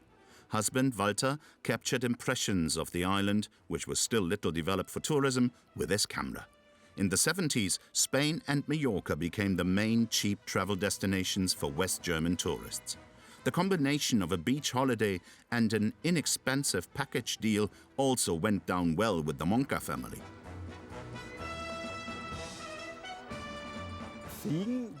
Flying was becoming increasingly popular in the three major aviation markets of the USA, Europe and Asia. People wanted to travel. Mobility was something that could be afforded privately and was giving you the chance not just to go on vacation, but also to visit friends and also maybe to study abroad, and could also lead to the distant aunt coming to visit. That's the way it was. People wanted to stay connected in the world. Tourism was now continuously conquering new worlds. Kenya was the in-travel destination in the early 80s, and the photo safari was the highlight of every African vacation. Honest Travels photojournalist Michael Friedl documented how curious package tourists on the Black Continent became snapshot hunters. The target object, natives. One could summarize people's image of Africa in this way. The kind of safari everyone pictured was one where the people ran around naked. And so they wanted to have them naked. And there might also be man-eaters, though they never materialized. And that's why they wanted to get as close to that area, to the primitive as possible. And that's why it was actually all prepared. The Africans knew the more naked they got, the more they'd get for it. And the longer they were filmed, the more they could demand. And I had that in Cameroon. The bus arrives on site, honks 3 times, and people jump out of their clothes. And the guide had already told people beforehand, please, only small change, because where are they supposed to put the money? Then the men and women would put the money in their mouths. At the end of the 1980s, the liberalization of the internal market for air transport began in Europe. As a result, EU airlines were allowed to fly freely between member states and set their own prices. This was the birth of the low-cost airlines. The European Union determined that it was not compatible with the idea of a united Europe if the airlines were all politically regulated, prices fixed, capacities agreed, and transport connections politically negotiated. And that's why the EU liberalized air transport and established that all European airlines, that is, EU member state airlines, can fly all routes in Europe at prices they want, at capacities they want.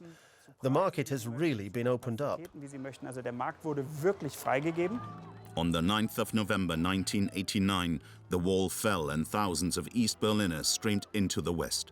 1 year later, Germany was reunified and the GDR was history. Nach der Wiedervereinigung haben wir eigentlich eine recht, geradezu After reunification, we actually had quite a development, quite a heartbreaking development. East and West Germans were anxious to get to know the other half of the country immediately. That is, the West Germans went to the Baltic Sea, they went to Dresden, looked at the Zwinger, and the East Germans went to the North Sea, where they couldn't go before. They went to the Bavarian Alps. But travel behavior basically converged very quickly. By the end of the 1990s, there were no longer any really relevant differences. Lufthansa was also planning to fly to Berlin, the future German capital again. In October 1990, a plane landed for the first time at West Berlin's Tegel Airport, a reason to celebrate. Lufthansa is flying to Berlin again. It is the most important day in Lufthansa's history since the Second World War, because we are returning to where we were born, where we have our roots. In the year of German reunification, the semi-state-owned Lufthansa embarked on a course of expansion. A lot of money was spent on expanding the route network to Berlin and Eastern Europe, including the purchase of American Berlin routes. Lufthansa employees had always had the dream of flying to Berlin again. The first Lufthansa aircraft was an Airbus, which then landed in Tegel. And Berlin was once again accessible to Lufthansa. And at the same time, as the new capital of Germany, it presented a certain image to the world, making it suddenly very interesting for airlines from all over the world to fly there. And for Berlin, there was the possibility to get more international flights than the city had had before. In the 90s, Mallorca became the most popular destination for German holidaymakers. On average, a normal package tour cost 1,130 marks. So-called low-cost tourism shaped the image of the island for a long time, including food miles and German beer bliss.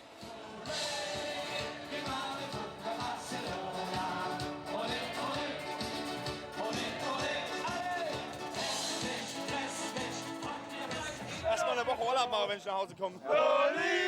Danach haben wir 2 Wochen Urlaub und dann erstmal ausruhen. Weil Mallorca ist einfach Stimmung nur.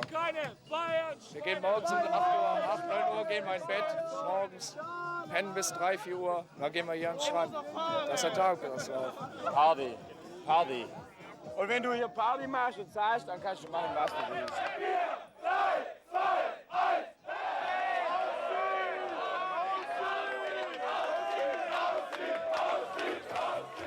During the day, the hard-drinking alemanos prefer to amuse themselves in front of the beach bar Balneario 6, German for Ballermann. El Arenal is one big folk festival.